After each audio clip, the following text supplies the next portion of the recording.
인사를 잘하자를 사랑해주시는 농사 수험생 여러분들 잘 계시죠? 예, 꼬꼬마 노무사 강병신 노무사입니다. 며칠 전 노무사 시험 공부하는 동생한테 문자가 왔어요. 형 장가 가냐고. 그래서 제가 어떻게 알았냐고 했더니 현우 형님이 방송을 통해서 이야기했다고 하더라고요.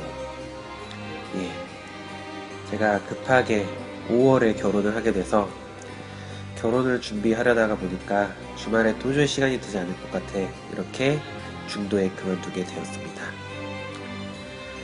방송 끝날 때까지 계속 함께하고 싶었는데 그렇게 되지 못해서 정말 아쉽고 여러분들께 죄송스러운 마음이고요. 이후에 여유가 생기면 방송을 통해서 다시 인사드리도록 하겠습니다. 수험생 여러분들 파이팅이고요.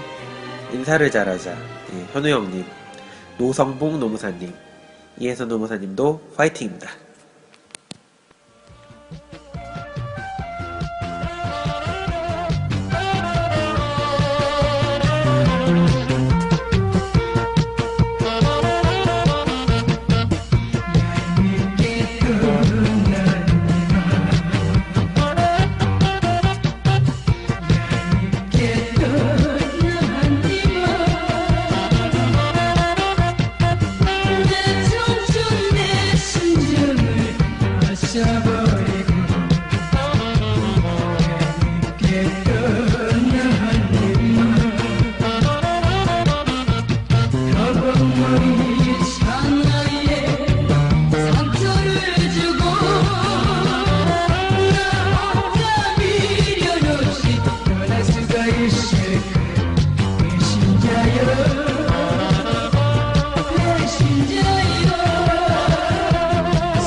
안녕하세요. 공인노무사 인사관리 수험 강의 인사를 잘하자 지금부터 시작하겠습니다.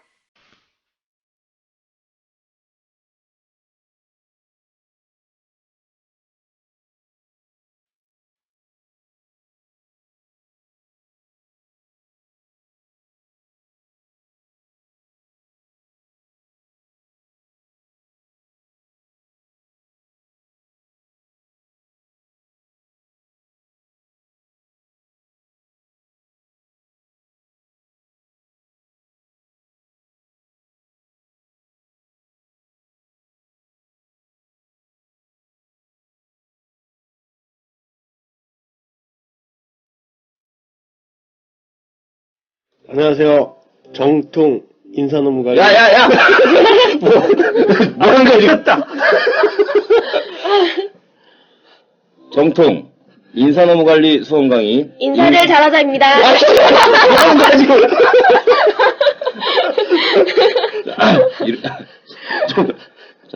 왜 이렇게 당황하세요? 왜 얼굴이 빨개졌어요? 다시 하세요. 예, 다시. 아니 뭐 하자는 거야 지금? 정통 인사노무관리 수험 강의 인사를 잘하자 지금부터 시작하겠습니다. 와! 왕의 자리를 넘봤네요, 저희가.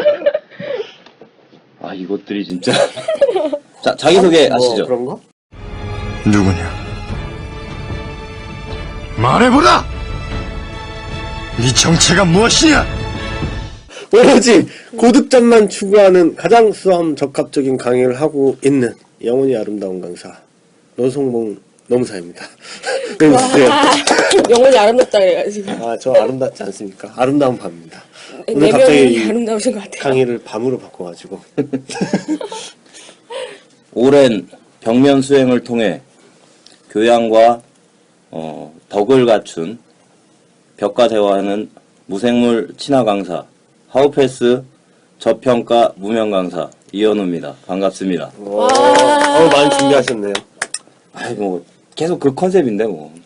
다음 주에 기대하시죠. 저 오늘부터 준비했어요. 아까 보셨잖아요. 컴퓨터하고도 대화. 끌게요. 이러고. 데뷔하고도 대화하는 경지. 근데 교양과 덕목을 갖췄다 그랬는데 교양이 있으신데 약속 OST 모르시고 그죠? 그리고 덕목이 있으신데 노성국 노무사님한테 아까 전화로 욕하고 제가 그 요새 이제 우리 편집할 때 들어갈 배경음악 고민하느라고 요즘에 클래식을 제가 듣고 있어요. 아주 되게 막 뭐랄까 좀 차분해지는 느낌? 내가 왜 젊을 때 이런 걸 접하지 않았을까라고 아니, 하는. 수업 시간에도 많이 수행하시잖아요. 무건 수행. 수업 시간은 벽과 함께 벽 보고 수행하고 이게 그 가장 어렵다는 수행. 이 벽 보고 가만히 서 있는 수행. 자, 소개하시죠. 예. 안녕하세요. 한림법학원 미모 3위임에도 불구하고 아직도 솔로인, 그래서 우리 수강생들한테 집착하고 있는 이혜선 농사입니다. 네, 반갑습니다. 네. 아, 근데 왜 근데 생각을 좀 바꾸셔야 할 것 같아요. 왜요? 아니, 그 수강생을 서포터에서 합격시켜가지고 결혼하면 그러니까요. 되잖아요. 아니, 그분의, 아니, 근데- 결혼이요? 전에 그랬잖아. 합격하면 넘본다고. 합격하는 게 아니라 이 내조를 해서 내조의 이 여왕이 되시는. 내가 보기엔 그거야. 그러니까 수강생들이 초콜릿 주면서 이거나 먹고 떨어져라. 아니에요. 저, 그러고 싶은데, 그럼 수업 시간에 우리 어색해지잖아요. 그래가지고. 아, 뭐 그런 분위기였어. 말이 이러면 안 돼. 우리 사랑 이대로? 혼자 뭐 하자는 거야? 아, 제가 그래서 진짜 이번 주에 한 수강생 분한테 그 문자가 왔길래 제가 문자 보냈어요. 올해. 우리 이러면 안 돼? 우리 친구를 계속 지내자. 아이, 농담이고, 올해 꼭 합격해서 우리 꼭 누나 동생 먹읍시다. 이렇게 보냈어요. 그랬더니 그러고 싶다고 자기도. 근데 어려울 것 같다고. 그러더라고요. 연하를 좋아하시는군요. 저 연하 좋아해요. 요즘에 연하가 좋아요. 그러세요. 그 이번 주에 소개팅 없으셨어요? 예, 못했어요. 너무 평일반 때문에 바빠가지고. 아, 포기한 건 아니고. 아, 평일반 수강생하고 소개팅한 거 아니야? 네? 문자. 자, 그만합시다. 네, 이제. 고맙습니다. 예. 자, 오늘은 저번에 저희가 쭉 진도대로 나갈지 어쩔지 이제 고민을 좀 아, 했는데. 2주 만에 보니까 되게 가물가물하네요. 네, 그때 뭔 얘기했는지 잘 기억도 안 나고. 예. 개강도 하고 이제 평일반도 하시고 하니까 이제 다들 좀 바쁘시기도 하고. 개강은 네, 이미 했었죠. 2주 만에 만나는데도 지금 약속 시간 잡기가 어려워가지고. 네. 오늘은 다들- 밤입니다. 예, 지금 아주 토요일 아주 늦은 시간에 녹음이 끝나면 아마 자정을 넘어갈지도 모르는 그런 시간입니다. 자, 오늘은 저번 주 확보 관리를 지나서 인사 고과에 대한 내용으로 진행을 하도록. 개발을 보기 전에 인사 고과를 먼저 본다. 그쵸. 얘기죠.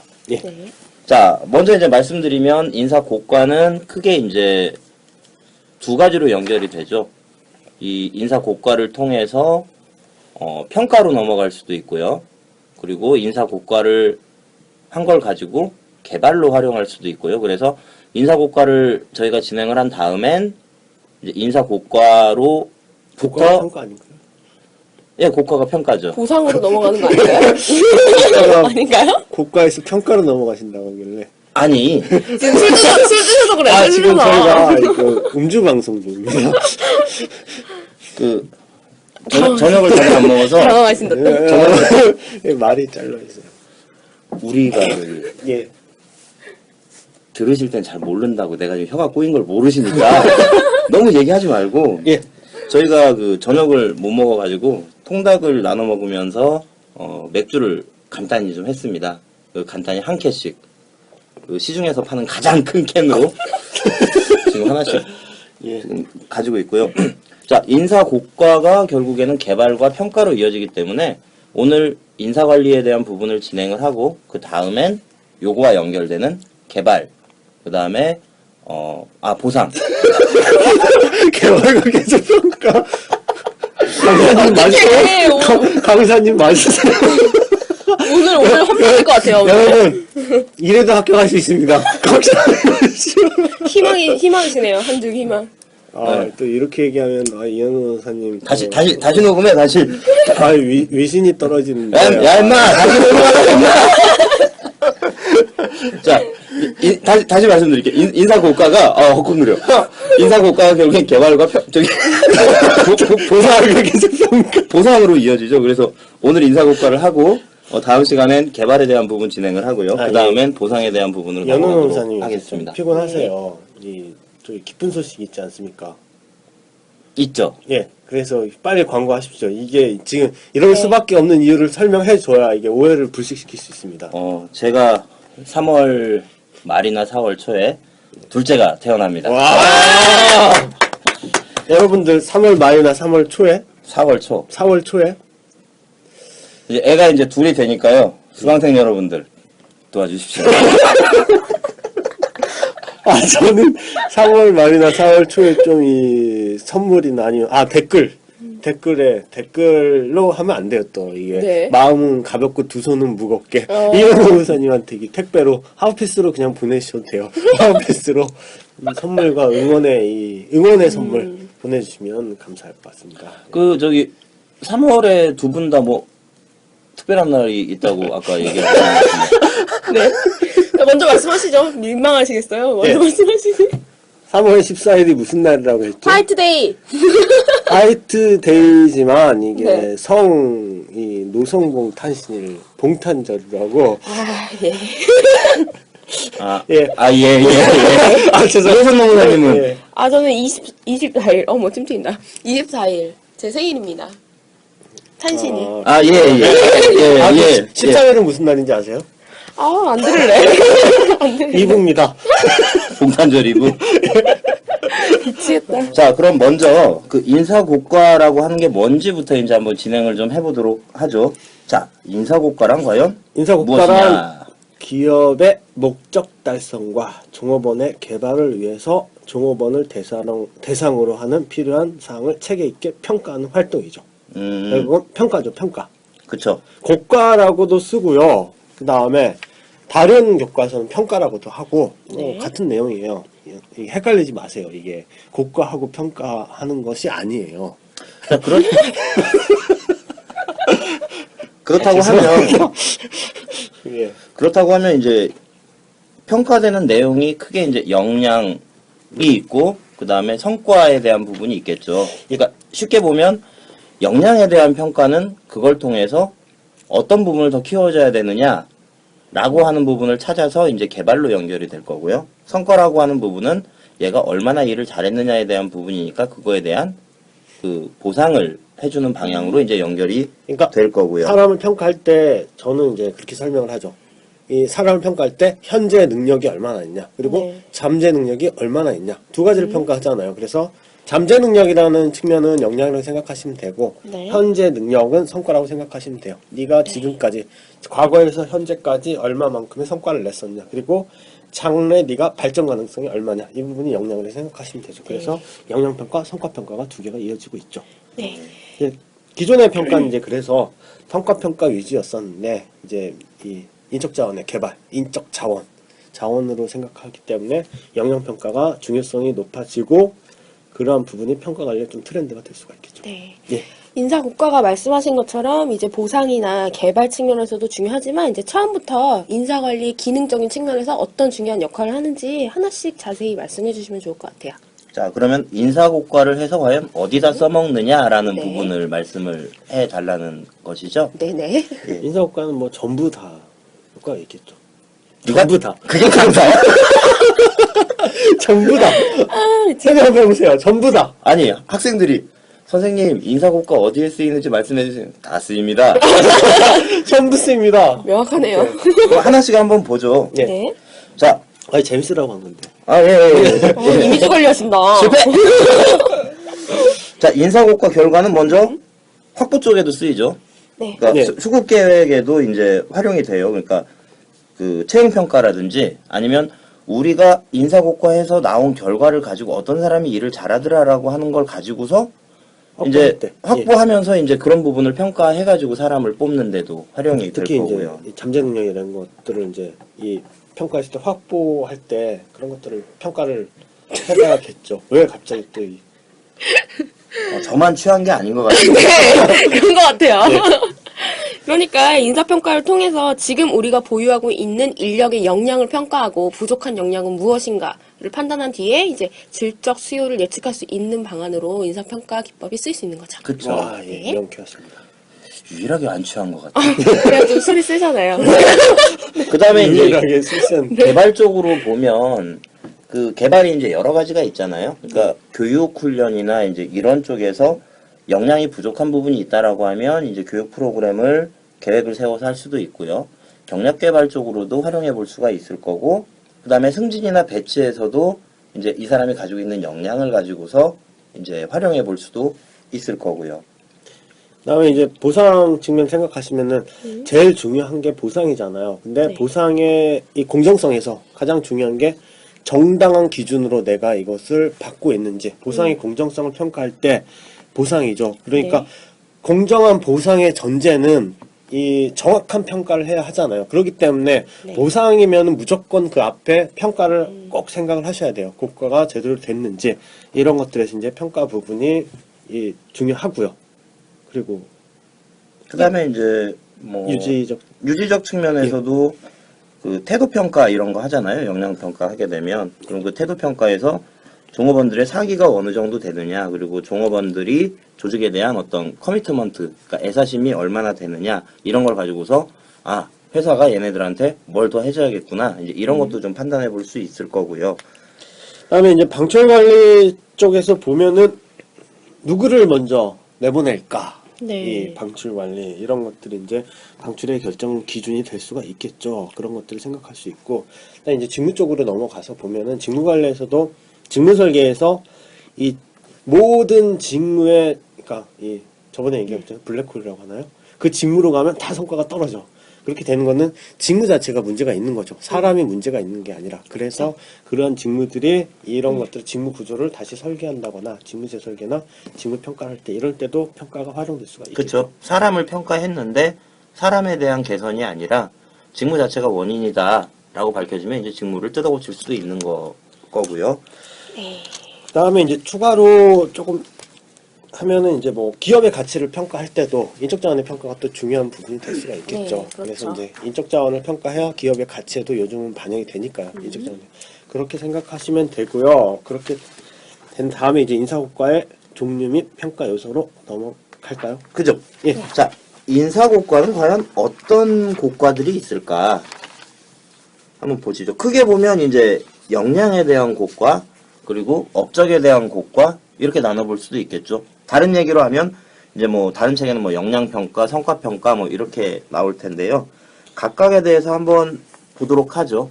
역량평가는 이제 개인이 가진 어떤 특성이라든지 아니면 일에 대한 뭐 태도라든지 조직에 대한 태도라든지 그 사람이 가지고 있는 여러 가지 능력들을 이제 평가를 하게 되는 거죠. 그래서 그 부분은 이제 기업 내에서 이제 신분관리적인 측면, 그러니까 승진이라든지 배치 전환이라든지 아니면 능력을 개발해 준다든지 교육 훈련을 한다든지 이런 부분들로 이제 활용이 될 거고요.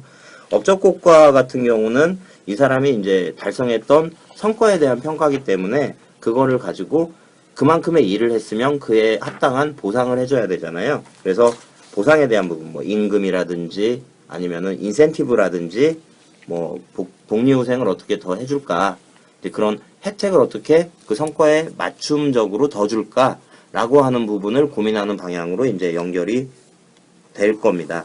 예, 그 다음에 이 개인평가하고 집단평가 부분은 그런 평가를 누구를 할 것인가 라는 측면에서 개인을 대상으로 평가를 할 것인가, 이 집단을 대상으로 평가를 할 것인가. 보통 일반적으로 이제 인사평가, 인사고과는 구성원의 개인을 대상으로 하긴 하는데 요즘 이제 조직이 플랫형 조직으로 되고 팀 중심의 그리고 협력과 협동 이런 것들이 중시되고 있기 때문에 집단평가라는 부분도 요즘 이제 그 부분도 강조되고 있는 추세죠.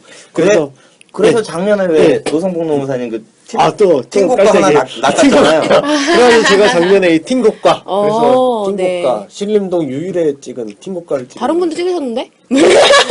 누구요? 없습니다. 제가 이 찌라시 다 모았거든요. 아, 네. 저 받은 적 있는데? 저 공부할 때부터. 저 찌라시 다 모았어요. 작년에. 네. 아주 다른 강사가 안 한 걸 찍어야겠다. 네. 어쨌든, 예. 그렇고요. 그래가지고 이제 예. 집단평가가 그래가지고 이제 집단평가가 있는데 올해는 안 봐도 되겠죠? 작년 25점짜리가 때문에 나올 네. 확률 없습니다. 이제는 이제 업무를 개인 수준에서 담당하는 것보다는 이제 팀 수준에서 업무를 담당하기 때문에 개인 평가를 뛰어넘어서 집단 평가를 할 필요가 있다. 또 이 집단 평가 기법으로 요즘에 또 BSC가 뜨고 있잖아요. 그래서 이 부분과 연계해서 잘 밸런스 보셔야 될 것 스코어 같아요. 카드? 네. 네. 아, 네, 최소 그런 것 같아요. 왜요? BSC 하니까 지금 BYC가 생각나. 아 정말. 죄송합니다. 저희가 또 이렇게 하면 오해하실 것 같아. 술이나 먹고 지금 장난하냐 방송에. 네. 장난 절대 안 하죠. 진지합니다, 지금. 진지하는데 사실은 저희 안 취했어요. 거짓말하는 거 봐. 안 취했어? 아이고, 맥주 한 캔에 취하겠어요. 음료수죠. 자, 그 다음에 이제 평가 요소. 취합니다. 남자도 취해. 저 택시 잡아달라고 하지 마세요. 예. 자, 그 다음에 이제 평가 요소 한번 보시죠. 예. 자, 제가 먼저 잠깐 말씀드리면, 이제 평가 요소라고 하는 게 왜 중요하냐. 이제 그 부분 먼저 말씀드리면, 인사평가는 사실 평가를 할 때 목적을 가지고 평가를 해야 될 거예요. 그러니까 이 평가를 한 결과를 가지고 어디에 써야겠다라고 생각하고 평가를 해야지, 그러지 않으면 그냥 일반적으로 평가한 거 가지고 여기저기 다 써먹는다라고 과거의 생각하면. 방식 평가. 그렇죠. 그러면 이제 이 용도에 따라서 쓰이는 평가 자체가 특화되기도 어렵고, 그리고 이제 부족한 부분들이 많이 생기는 거기 때문에 평가를 할 때는 이 평가의 목적이 무엇이냐 이런 걸 이제 결정을 하고서 평가를 해야 된다는 거죠. 그렇다면 그 목적에 따라서 어떤 부분을 평가해야 되느냐가 이제 달라진다는 거죠. 예를 들면 승진을 시켜야겠다. 승진을 위해서 평가를 한다라고 하면 그 승진될 그 상위 직급에 맞는 능력을 뭘 가지고 있느냐, 적성이 맞느냐, 이제 이런 부분에 이제 초점을 맞춰야 될 거고요. 임금을 주려고 한다라고 하면 성과를 중심으로 평가를 해야겠죠. 임금을 주려고 하는데 역량을 가지고 준다. 이제 요거는 불합리하기 때문에, 그래서 그 목적에 맞도록 평가 요소가 맞게 이루어져야 이 평가가 제대로 이루어진다라고 하는 거죠. 그래서 승진에는 뭐 능력이나 적성, 임금할 때는 업적, 교육개발일 때는 뭐 적성이나 잠재력이나 이런 거 봐야 될 거고요. 채용 결정한다거나 뭐 이런 목적으로 이제 네. 평가를 한다라고 하면 그 사람의 잠재력, 기업에 대한 뭐 애사심, 태도 이런 부분을 평가 요소로 봐야 된다. 그래서 네. 평가 요소를 뭘로 결정하느냐가 상당히 중요하다. 특히 이제 예를 들면 성과로만 승진 결정을 한다라고 생각을 하면은 성과가 이 밑에서 하위 직급에서는 이제 되게 잘 성과가 높아가지고 되게 유능한 종업원이었는데 승진이 됐는데 이 사람은 매니지먼트 할 능력이 안 되는 거. 이 밑에 부하 직원들을 관리하지 못하는 그런 능력이 있으면은 이 밑에 그 세일즈나 이제 판매직이다 하면 판매는 되게 잘하지만 위에 올라갈 수 있는 능력이 안 되고, 그러면 계속 그 사람은 남아있는 게 낫잖아요. 그러니까 승진 네. 결정을 할 때 무조건 현재 업적이 많다 이걸로 결정을 했을 때는 잘못된 선택을 할 수가 있다는 거죠. 그렇죠. 밖에서 영업 잘하던 사람 데려다가 이제 관리직 시켜놓으니까 회사도 성과 떨어지고 본인도 불행해지고 이런 것들이 생긴다는 건데, 이런 거 관련해서는 왜 경영조직 과목 쪽에서 뭐 비슷한 얘기들이 많이 나올 것 같은데, 그러니까 지휘 같은 경우에 왜 리더십 파이프라인이나 이런 거 얘기하면서 그런 부분들 많이 고려를 하잖아요. 그러니까 모르는 부분 갑자기 급습.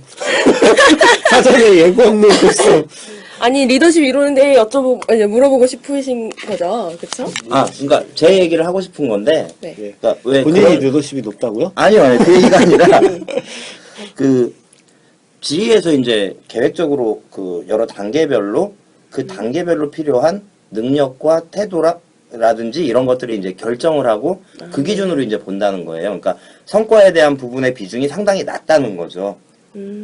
그래서 일 잘하는 사람을 상위 직급에 올려놓으니까 전체 일을 아울러야 되는데 자기 잘하는 부분만 가지고서 이제 아랫사람들 일하는 거에 대해서 자기 방식으로 꼬치꼬치 캐묻고 막 이런 식으로 일을 하다 보니까 조직 전체가 망가지는 경우들이 많이 있었거든요. 그래서 평가할 때 의사결정에서 그 어떤 요소를 중심으로 해서 평가를 할 것이냐라고 하는 거는 상당히 중요하다라고 하는 거죠. 네. 이런- 그러니까 지금 말씀하신 게 이제 리더십 이론보다는 그 능력 차원에서 나오는 부분을 가지고 설명하면 좋을 것 같아요. 말씀하신 그 G 사례처럼 사례는 말고요. 모형을 보면 관리층별로 요구되는 능력이 다 다르게 요구가 되고 있어요. 하위 관리층 같은 경우에는 전문적 지식. 왜냐하면 직접 아래에 있는 사람들한테 일일이 지시 명령을 내려야 되잖아요. 알아야지 자기가 명령을 내릴 수 있다고요. 그래서 예를 많이 들어드리는 게, 제가 보통 살림 잘하는 아줌마들이 그 가정부, 파출부 하시는 분들을 잘 부리세요.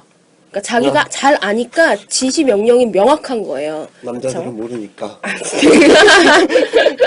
예, 그래서 하위 관리층에서 요구되는 능력은 이러한 전문 지식이다. 그러니까 하위 관리층에 누군가를 배정하고 싶다면 이 사람을 고가 평가할 때는 그 전문 지식을 위주로 평가해야 될 것이다. 이런 식으로 보시면 될 것 같아요. 네. 자, 그러면은 이제 평가 요소에 대한 뭐 세부적인 내용 부분도 좀 볼 필요가 있을까요? 평가 요소 그 세부적인 내용보다 바로 이제 구성 요건으로 넘어. 예. 네. 예, 그래 평가의 이제 3대 차원 구성 요건. 아, 평가의 그 전에 이제 평가의 3대 차원. 그래서 평가를 할 때 제일 중요한 게 이 누가 평가할 것인가, 그리고 누구를 평가할 것인가 라는 부분이 있겠죠. 그래서 평가 대상인 측면이 있고요. 그 다음에 어떤 걸 평가할 것인가, 무엇을 평가할 것인가 해서 평가 내용이 있고요. 언제 할 것인가 평가를. 그래서 평가의 시간 지향성. 그래가지고 이게 평가의 3대 측면이라고 볼 수가 있겠죠. 그리고 교과서의 목차도 그냥 이 순서예요. 그래서 평가 대상, 평가 내용, 그 다음 평가의 시간 지향성. 이런 목차대로 교과서가 흐르게 되죠. 좀 구체적으로 말씀드린 게 평가 대상이라고 하는 거는 누가 누구를 평가할 거냐. 그러니까 평가 받는 사람을 중심으로 윗사람이 평가할 거냐, 동료가 평가할 거냐, 뭐 부하들이 평가할 거냐, 아니면 전문가가 평가할 거냐 이런 부분일 거고요. 네. 평가 내용이라고 하는 거는 이 사람의 성과를 볼 거냐, 그러니까 업적을 볼 거냐, 아니면 행동 태도를 볼 거냐, 아니면 인성적인 특질을 볼 거냐, 이제 어떤 측면을 평가할 거냐라고 하는 부분일 거고요. 그 다음에 평가의 시간성이라고 하는 거는 과거를 볼 거냐, 과거라고 하면 주로 이제 업적 중심이 되겠죠. 네. 그리고 미래지향적으로 볼 거냐라고 하면 이 사람의 어떤 잠재적인 능력, 그리고 미래의 어떤 성장 가능성, 이제 이런 것들을 볼 수 있겠다. 네. 네, 그래가지고 이런 것들이 이제 평가의 내용이 되겠는데, 평가의 내용을 보기 전에, 그러면, 인사평가는 도대체 어떠한 내용을 담고 있어야 하는지라는 측면에서 구성요건이라고 보통은 흔히 얘기할 수가 있겠죠. 네. 그래서 인사고과의 구성요건, 이런 것들을 이제 그 다음으로 넘어가야겠죠. 예. 이제 크게 보면 지금 이제 저희가 앞부분에서 인사고과가 과연 무엇이냐라는 대략적인 얘기를 했고요. 자, 지금부터는 인사고과가 그럼 어떻게 구성이 되어 있냐, 인사고과의 체계가 어떻게 되어 있냐, 이제 이 부분으로 넘어가는 거예요. 네. 예, 그래서 인사고과의 구성 요건은 타당성, 신뢰성, 수용성, 실용성 이 네 네. 가지로 분류가 되죠. 당신 실수. 예. 네. 어디다 대고 당신이야? 찌동갑인 것이. 그러니까 구성 요건이라고 하는 거는 인사고과가 제대로 되기 위해서 갖추어야 될 특성 4가지를 이야기하고 있는 거죠. 예, 이거 내용을 딱 들어보면 아 이게 이 사람을 평가할 때 내지는 시험을 풀 때 이게 당연히 이게 있어야겠다라는 측면이 들겠죠. 그래가지고 타당성은 목적이라고 생각하면 돼요. 이게 네. 그 인사고과의 목적을 얼마나 잘 반영하고 있는지, 그러니까 평가 목적에 따라서 내가 원하는 목적대로 원하는 것이 제대로 되는 건지. 그래서 아까 얘기한 것처럼 성과면 정확히 성과를 측정할 수 있는 건지, 네. 그 성과, 그러니까 목적에 따라서 예를 들어 승진 목적이다. 목적하면은 아까 얘기한 것처럼 승진이면 잠재 능력이나 적성이라고 했으니까 적성이나 잠재 능력을 얼마나 잘 반영하고 있는지 이 고과가 이런 내용들을 생각할 수가 있겠고요. 그리고 왜 그러세요, 이현 아니요. 선생님? 아, 제가 목소리가 크다 보니까 예. 이 파형이 크게 나오더라고요. 그래서 좀 거리를 마이크하고 좀 두려고 지금 그러고 있는 거예요. 그러다 보니까 좀 거만한 자세가 됐는데. 아니 속이 더부룩하신 건 아니지만. 아니. 자, 타당성은 그렇게 보시면 되고, 신뢰성은 이 믿을 신이죠. 그러니까 고가를 믿을 수 있냐. 그러니까 얼마나 정확하게 측정이 됐느냐. 이게 신뢰성이죠. 그래가지고 이 신뢰성 같은 경우에는 그러니까 같은 이 측정을 하고 그 다음에 다시 측정을 했는데 이 점수가 계속 일관되게 비슷하게 나오는 것들이 신뢰성이죠. 가장 신뢰성이 없는 시험은 그냥 개인적으로 토익 시험. 항상 점수가 바뀌어요. 토익 시험. 토익 시험 그래요? 아, 그런가? 똑같이 그냥 그 점수 나오지 않나요? 대부분? 아니, 토익이 저희들이 700을 넘어야 시험 볼 수 있잖아요. 아, 네. 근데 어떤 때는 이 공부 않고 갔는데 갑자기 700이 넘고, 700 넘었으니까 공부 좀 열심히 해야겠다 하고 이제 또 열심히 테이프 듣고 막 공부하면은 막 600점대로 막 떨어지고, 네. 그거 아니에요. 그러니까 이게 잘 공감이 안 가네요. 전 토익을 그 정도 점수를 안 맞아봐가지고. 항상 900점을 맞을 때. 재수없죠, 조금. 어떻게 700점을 맞지? 그 높은 점수를? 아, 저는 수업용 토익입니다. 딱 700에 맞춰서 공부하고 있기 때문에. 그게 진정한 위너죠, 진짜. 아, 그래요? 그래서 내가 아까 저기 블렌디드하고 블라인드하고 얘기했잖아. 어쨌든 우리 시험에 보려고 하면 이 애로사항 많아요. 이혜순 네. 농사님처럼 네. 왜 공부를 못해? 이거 두 가지가 이게 일단 그거 아니야. 네. 왜 사람들이 돈 벌지? 왠지 막 그런 느낌이잖아요. 왜그 프랑스인가 왜 거기서 네, 뭐 우리에게 뭐 빵을 달라 이러니까 빵 없으면 라면 먹으면 되지 뭐 이런. 빵 쓰면 과자 먹으면 되지. 많이 안 빵 꺼냈지. 없으면 고기 먹으면 된다고 했어. 그 책에서 이게 학자들마다 견해가 다르네. 제가 책에서 갑자기 생각났어요. 모 책에서 그 내용 나오잖아요. 모 재벌 그룹의 이 의류 사업 쪽에 하시는 분이 네. 고가 브랜드, 여성 브랜드를 만들었는데 런칭했는데 100만 원이었잖아요. 100만 원짜리 런칭했는데 그 사장님께서 그랬죠. 100만 원짜리 옷을 누가 사요? 이렇게 싸구려 옷을. 그랬다는 죄송합니다. 진행하시죠. 네. 아니 갑자기 그게 비슷한 진행하시죠. 궁색해지고 있습니다. 다시 우리 실내성 가게야. 점점 궁색해지고 있습니다. 네, 그러면 먼저 여기서 네. 이거는 꼭 하겠습니다. 뭐 어떤 거요? 아직 이 영어 때문에 1차를 못 보실 위험에 계신 분들 영어 공부 열심히 하십시오. 제 후배가 있기 때문에 후배 응원의 메시지. 네. 영어 힘듭니다. 저 같은. 예, 신뢰성 넘어가서요. 그래서 그러니까 한 번 측정하고 그 다음 다시 측정했을 때 측정 네. 결과가 동일한지 이런 것도 신뢰성이고요. 두 가지는 좀 그렇게 많이 표현을 해요. 그러니까 양궁을 할 때 관역을 이렇게 보면 타당성이라고 하는 거는 이 관역의 가운데로 얼마나 맞췄느냐 네. 이제 이런 걸 기준으로 볼 수 있을 것 같고요. 신뢰성이라고 하는 거는 한 10번 쐈는데 요게 얼마나 몰려 있느냐 이제 이런 걸로 군대에서 판단을 0점 잡는 거. 0점 잡는 거. 군대. 예상 공감을 못하시구나. 군대. 우리 앞으로 얘를 다 군대에 왕따 시키게. 이혜순 농사님 군대 갈 수 있어요. 그러면 0점이 뭐지? 뭐 이러면서. 자, 수용성 설명해 주시죠. 예, 수용성은 쉽게 얘기하면 받아들이는 거죠. 이 비고가자가 이 고가 결과에 대해서 내가 이 고가 결과에 대해서 받아들이는 거. 그쵸, 얼마나 동의하는가. 예, 난 영어 잘하는데 왜 토익이 700이야? 적절한 예가 아닌 것 같아요. 그거는 자기 지가 모르니까요. 그거는 제도가 문제가 아니라 네가 문제니까. 실용성이고, 이제 실용성 망가지면 안 되는데. 네. 실용성. 그래서 이제 비용 대비 편익이죠. 그래가지고 아무리 좋은 고가, 타당성이 높고 신뢰성이 높고 수용성이 높다고 해도 비용이 되게 많이 든다. 한 명 평가하는데 막 100만 원이다 하면은 할 수가 없겠죠. 그렇기 때문에 비용 대비 편익으로 실용성을 생각할 수가 있겠죠. 그래서 이런 타당성, 신뢰성, 수용성, 실용성을 갖춘 인사 고과여야만이 정확한 고과를 할 수 있겠다라는 내용이죠. 여기서 수험생 여러분들이 좀 고민을 하셔야 될 게 저는 이제 공부하실 때 이런 내용이 있다라고 외우고 이런 거 이상으로 이제 본인이 이제 요걸 가지고 문제를 낸다면 어떻게 내볼까라는 생각을 좀 하셔야 되는데 여기서도 좀 그런 생각을 해보세요. 그러니까 어떤 제도나 평가 제도나 이런 데서 타당성을 높이려면 뭐가 있을까? 신뢰성을 높이려면 뭐가 있을까? 이제 이런 거에 대한 고민을 하면서 책을 찾아보시면 훨씬 더 이거를 좀 이렇게 풍성하게 이제 이 생각을 좀 키울 수 있을 거예요. 그리고 이제 비슷한 연장선상에서 이 어떠한 교법이 나오면은 타당성이 이게 그쵸. 높을까, 신뢰성이 낮을까, 뭐 수용성이 높을까 이걸 연결시켜 생각한다면은 이 전반적인 이해를 할 수가 있겠죠. 그러니까 이 인사 고과 제도를 전반적으로 이해하고 있느냐, 못하고 있느냐는 이런 네 가지를 자유자재로 활용할 수 있는 거. 어떤 네, 쉽게 말하면 평가 기법 문제 나왔을 때 이 당신 실수 측면에서 좀 검토 좀 해달라고요. 답안지에. 요 말입니다. 그렇죠.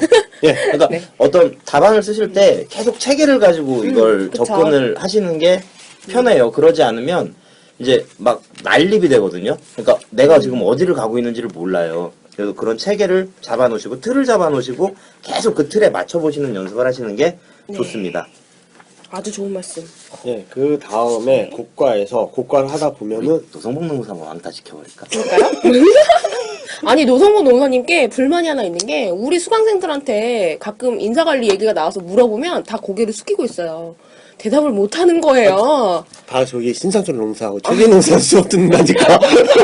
수업 듣는 사람 없다니까. 아 그런 분들 계시면 하우페이스 인사농관리 아닙니다.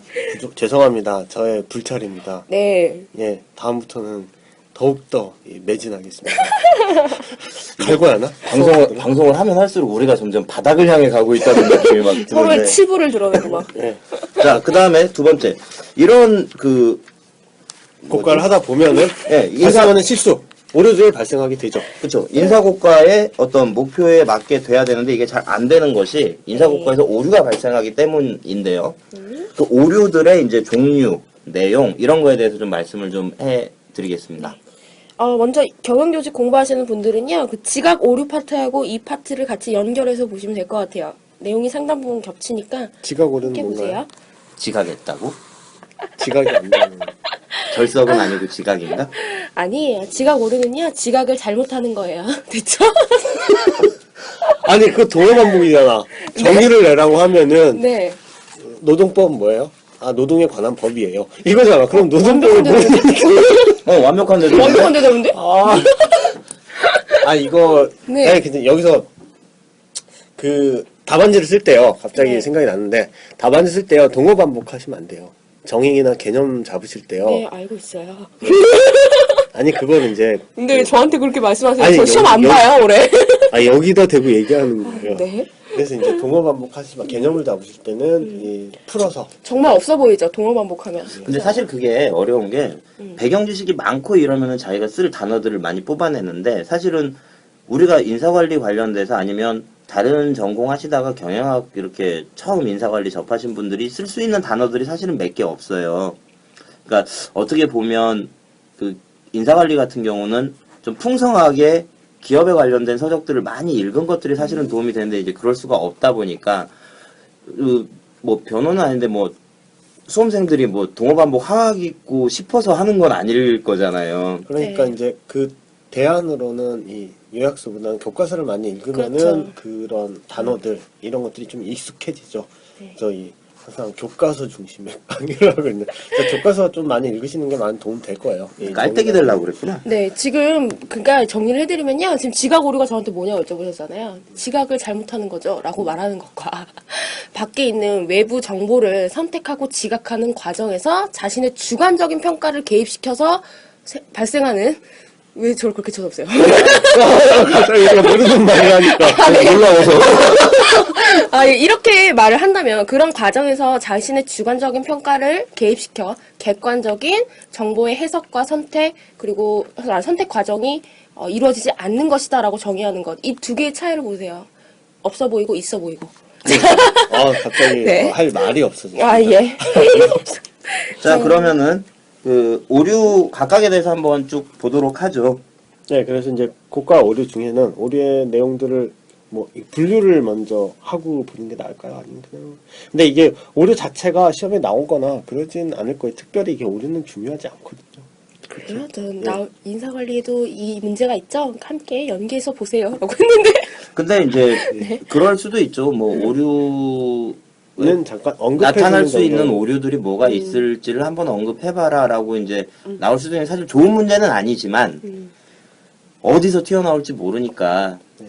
근데 왜 저희망식으로 저번에는 막 다 찍더니 왜 오늘은 갑자기 뭐 이렇게 이런 건 안 오늘 사리세요? 나옵니다. 이렇게 뭐. 몸을 이렇게 사리세요? 저희망 아닙니다. 저는 이게 쟁점만 핵심만 찍어주는. 점점 GS 2기가 다가오니까. 저러시는 거죠? 변호사 농사님 기대됩니다. 자, 계속 벽을 볼 건지 사람 맛을 볼 건지. 제 생각에는 약간 이렇게 좀 틀을 구분해서 설명드리는 게 나을 것 같아요. 네. 왜 그러냐면 좀 그런 연습을 우리가 해야 된다라고 얘기하면서 우리는 나열식으로 설명하면 면이 안 서잖아요. 예, 그래서 이제 이 오류를 평가자가 가지고 있는 평가하는 사람이 갖고 있는 오류, 그다음에 평가를 받는 피평가자가 발생시키는 받는 오류. 그리고 이 인사 고과 제도 자체, 이런 기법 자체에서 발생하는 오류 세 가지로 분류를 해서 생각하면요, 평가자 오류는 심리적인 원인, 그 사람의 이제 심리적 원인으로 상동적 태도, 스테레오타입이죠. 이거 편견. 네. 그리고 호강 효과, 논리적 오류나 대비 오류, 근정 오류 이런 걸 생각할 수 있고 통계 분포적인 이 평가자가 통계 분포적인 오류는 평가자가 이 관대와 가혹화 중심화는 아시죠? 이게 네. 모양이 이제 그래프가 균형된 모양이 되었는데 쏠리는 거죠 한쪽으로 네. 이런 것들이고 피평가자가 가지고 있는 평가를 받는 사람의 이 발생시키는 오류는 편견이라든지 투사라든지 성취 동기, 지각 방어 그런 것들 생각할 수가 있겠고 네. 제도적으로 인사 고과 제도가 제도적으로 잘못된 오류는 지무 분석이 부족되거나 연공 소홀적인 의식, 평가 결과가 공개되지 않음으로써 이 발생할 수 있는 오류라든지 인간관계적인 측면 때문에 발생할 수 있는 오류, 평가 기법의 신뢰성적인 문제가 있어 생기는 오류 이런 것들을 생각할 수가 있고요. 이거를 보고 이제 구체적으로 하나씩 보면은 잠깐 정리를 좀 하면요. 크게 이제 오류를 평가자 때문에 생기는 오류가 있을 수도 있고 피평가자 때문에 생기는 오류일 수도 있고 제도적으로 문제가 있어서 생길 수 있는 오류도 있다. 이렇게 나눠보면 그럼 이 오류들을 어떻게 극복할 거냐라고 하면 평가자는 평가자에 대해서 뭔가를 해주면 되고 피평가자의 오류는 피평가자에게 뭔가를 해주면 될 거고 제도적인 오류는 제도를 고치면 될 거고요. 그러니까 이런 측면으로 이렇게 볼 수도 있고요. 그러니까 오류가 있으면 이 오류를 고치기 위해서 어떻게 해야 되느냐라는 얘기가 이제 같이 따라와야 되는데 그거를 설명드리기에는 그 대상을 중심으로 이렇게 오류를 구분하면 난감하실 거예요. 그러니까 평가자에 대해서 뭘 해줘야 되냐라고 하면 기법마다 다 이제 다르잖아요. 그래서 이제 아까 노성복 노무사님이 말씀하셨던 그런 구분 기준으로 나누는 것도 있고 그 다음에 두 번째로는 인지하는 오류냐 그 다음에 인지하지 못하는 오류냐 인지하면서 의도적으로 하는 오류냐 그 다음에 정보가 없어가지고 생기는 오류냐 이제 요렇게 좀 나눠보기도 해요. 네. 그러니까 고과자의 측면에서 정보나 뭐 의도를 기준으로 이제 다시 재분류를 해보자 이 말씀이신 거죠? 그쵸. 네. 자, 그러면 하나씩 이제 설명을 좀 구체적으로 해주실 거죠? 고과자가 인지하고 있는 오류는 이제 인지하지 못하는 못하는 오류부터 오류. 네. 살펴보면 이제 후광 효과, 네. 이게 할로 이펙트 이런 것들이죠. 이 똑같은 후광 효과인데 이제 단어로 혼 이펙트도 있죠. 네, 반대죠. 그래서 반대죠. 혼 그래서 이펙트. 똑같은 우리나라 말로는 후광 효과인데 할로는 이제 이 빛이 나는 형광등 100개 아우라. 자, 갑자기 이렇게 데자뷰가 막 떠오르는데 우리 그 학부에서 면접할 때 생기는 오류 그 똑같이 하는 거예요. 그래가지고 그 뒷부분에서 이게 그거고 혼이 이펙트는 하나의 부정적인 측면 하나를 보고 다 나쁘게 생각하는 거. 그렇죠. 할로는 후광 효과는 하나 예. 보고 다 긍정적으로 보는 거. 예, 그건 그래 똑같은 반대로 얘기고 보는 후광 거. 효과고요. 그다음에 네. 대비 오류는 이 우리 시험에서 가장 중요한 그 면접에서 나온 것들이 있잖아요. 그 여러 명을 평가할 때 우수한 고과자 사이에 평범한 사람, 이 저성과자들 낮은 사람들 사이에 평범한 사람 이렇게 되면은 이 평가에서 대비가 되기 때문에 인간인 이상 이건 어쩔 수가 없어요. 이거는 그렇게 되는 것. 저는 그냥 어쩔 수 없다고 생각을 해요. 그래서 우리 답안지에서도 이런 측면이 있으니까 이런 것들을 좀 감안하시고 시간적 오류는 이제 최근에 업적 중심으로 생각하는 오류들이죠. 그래서 기업에서 보통은 이 연말에 되게 맨날 야근하고 열심히 하죠. 안 네. 그런가요? 이거는. 왜 그러냐면 평가할 때 평가 시즌이 이제 보통 12월이다라고 하면 1, 2월에 잘했던 거 잘 기억 안 나요. 12월에 최근에 잘했던 게 이제 많이 부각이 되죠. 비슷한 예로 드라마나 이런 데서 연말에 드라마 대상을 한다라고 하는데 예를 들어서 무슨 뭔 드라마가 있었지? 선덕여왕이 있고 그다음에 김남주가 했던 무슨 아내? 내조예요. 내조의 여왕? 뭐 이런 게 있었는데 선덕여왕은 11월, 12월에 피크를 쳤고 그 내조의 여왕은 1, 2월 달에 피크를 쳤었다. 연말에 시상을 하잖아요. 그러면은 잘 생각해 보시면 선덕여왕은 한참 인기를 끌고 있으니까 그거에 대해서 상을 주는 건 당연하다고 생각하는데 저는 그랬거든요. 내조의 여왕의 상을 받으니 갑자기 저거 작년에 나온 거 아니야? 저만큼 인기가 있었었나? 이제 이런 생각을 하게 된다는 거죠. 그러니까 회사에서도 평가자가 옛날에 잘했던 거는 작년 일이었나? 제가 언제 잘했지? 이제 요렇게 이제 오래전 일을 잊어버리기 때문에 평가 시즌이 되면 유달리 일을 안 하던 사람도 열심히 하게 되고 그게 먹히더라는 거예요. 요새 좀 한가하십니까? 저는 요새 놀아요. 11, 12월에 바짝 하시고? 네. 이 바짝. 역시 한철 바짝 하시고. 그 다음에 유사성 오류는 이제 피고과자와 고과자 간에 나하고 뭔가 이렇게 비슷한 뭐 동양이라든지 아니면 나하고 습관이나 이런 것들이 비슷하면은 왠지 정이 많이 가는 거죠. 이렇게 해서 정 많이 주는 거고 상관편견은 아, 이거는 저기 그런 예 한번 들어보면 될 것 같아요. 이 깡패 영화 이런 거 보면 예전에 그 박중훈 나왔던 게임의 법칙이라는 영화가 있는데 조직의 보스가 자기 후계자를 골라요. 근데 이제 되게 이 보스가 그 고집이 세고 막 이 진짜 보스 기질 내 말 안 듣는 애들은 막 이렇게 쥐어패고 막 이러는데 이제 그러면서 자기가 뭔가 판단을 잘 못할 수 있기 때문에 옆에 똑똑한 참모를 한 명 더요.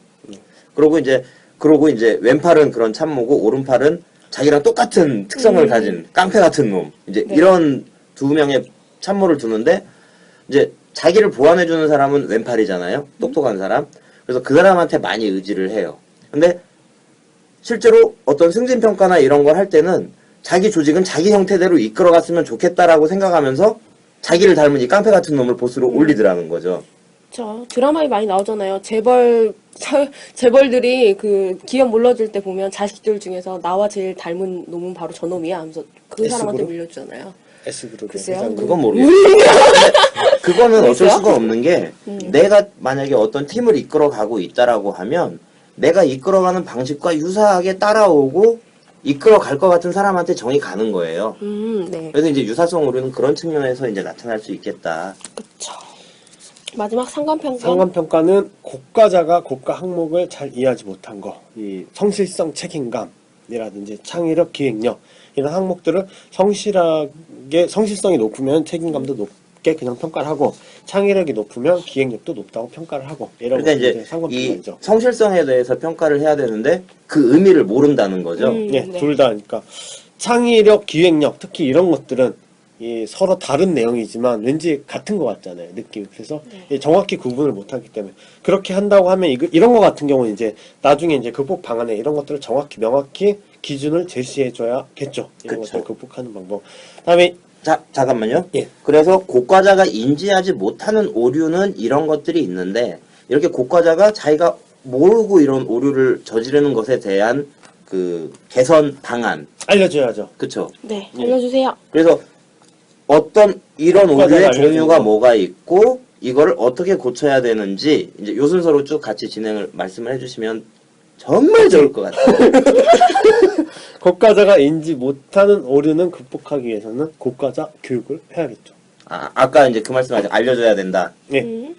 그 명진 스님 책에 이 자비라는 것이 이 참고 기다리는 것도 자비지만 이 모르는 애를 혼내가지고 이 알게 하는 것도 자비라고 해요, 불교에서. 혼내서 알리는. 혼내서 이놈은 이렇게 해가지고 제가 그 자비라는 말 이제 들었던 기억이 98년도인가 99년도인가 학교에서 이제 뭐 외부로 좀 나갔다가 외부 어디 농활 갔다 오셨나? 데모하러 갔다가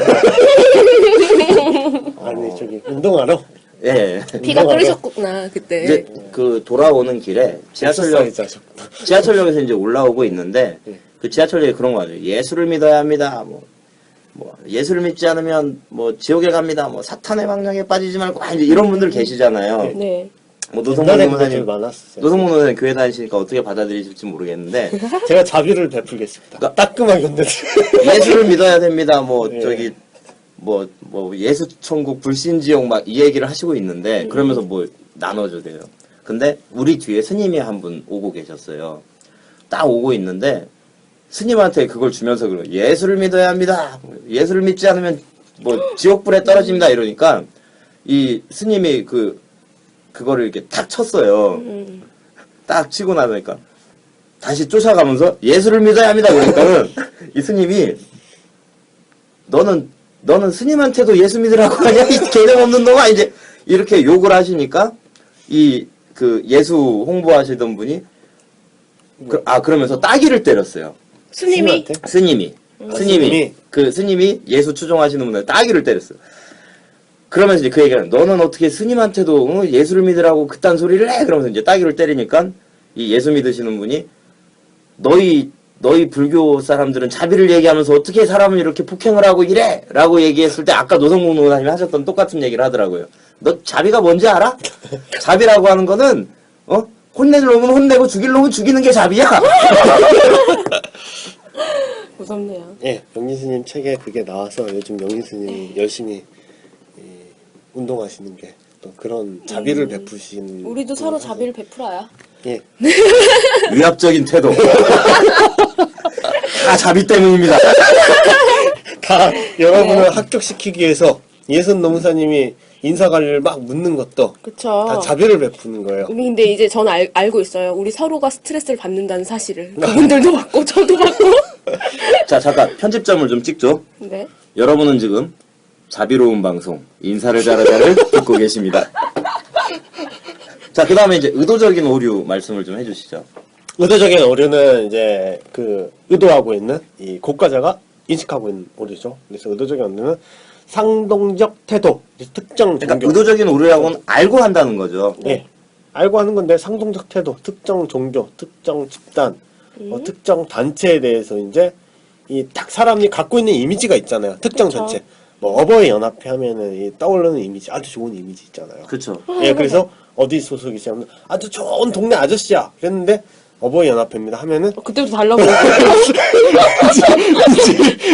안녕하세요. 인사 부탁하고 막. 예, 안 했다가는 이 자비를 베푸실 것 같은 그런 것들. 그래서 이제 상동적. 그리고 관대와 오류는 이제 실제보다, 그래서 능력이나 고과보다 더 높이 평가하는 건데, 관대와 같은 경우는 특히 이제 고과에서 자기 부하를 이제 더 높게 평가를 하는 것들 있잖아요. 이런 것들을 관대와 오류라고 생각할 수 있고, 중심화는 에라이 모르겠다. 그냥 중간만 주자. 점수를. 그래서 다 중간.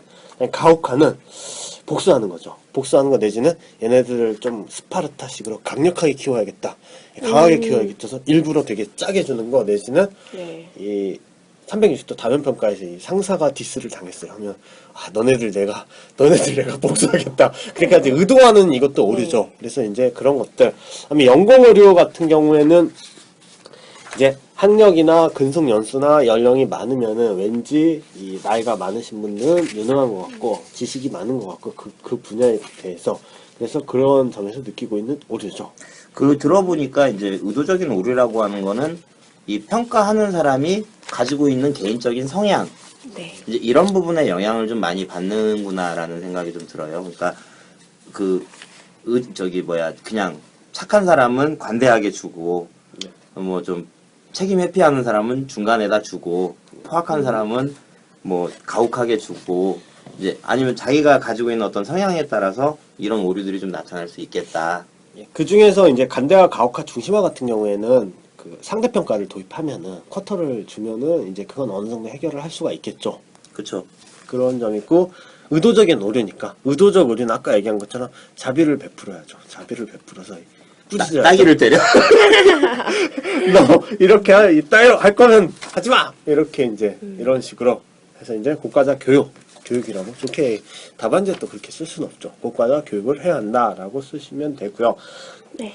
그리고 이제 정보 부족에 의한 오류를 생각하면 정보 부족은 귀속 과정의 오류. 네. 그리고 2차 고과제 오류, 중심화 경향 생각하시는데 귀속 과정의 오류 먼저 보면은 네.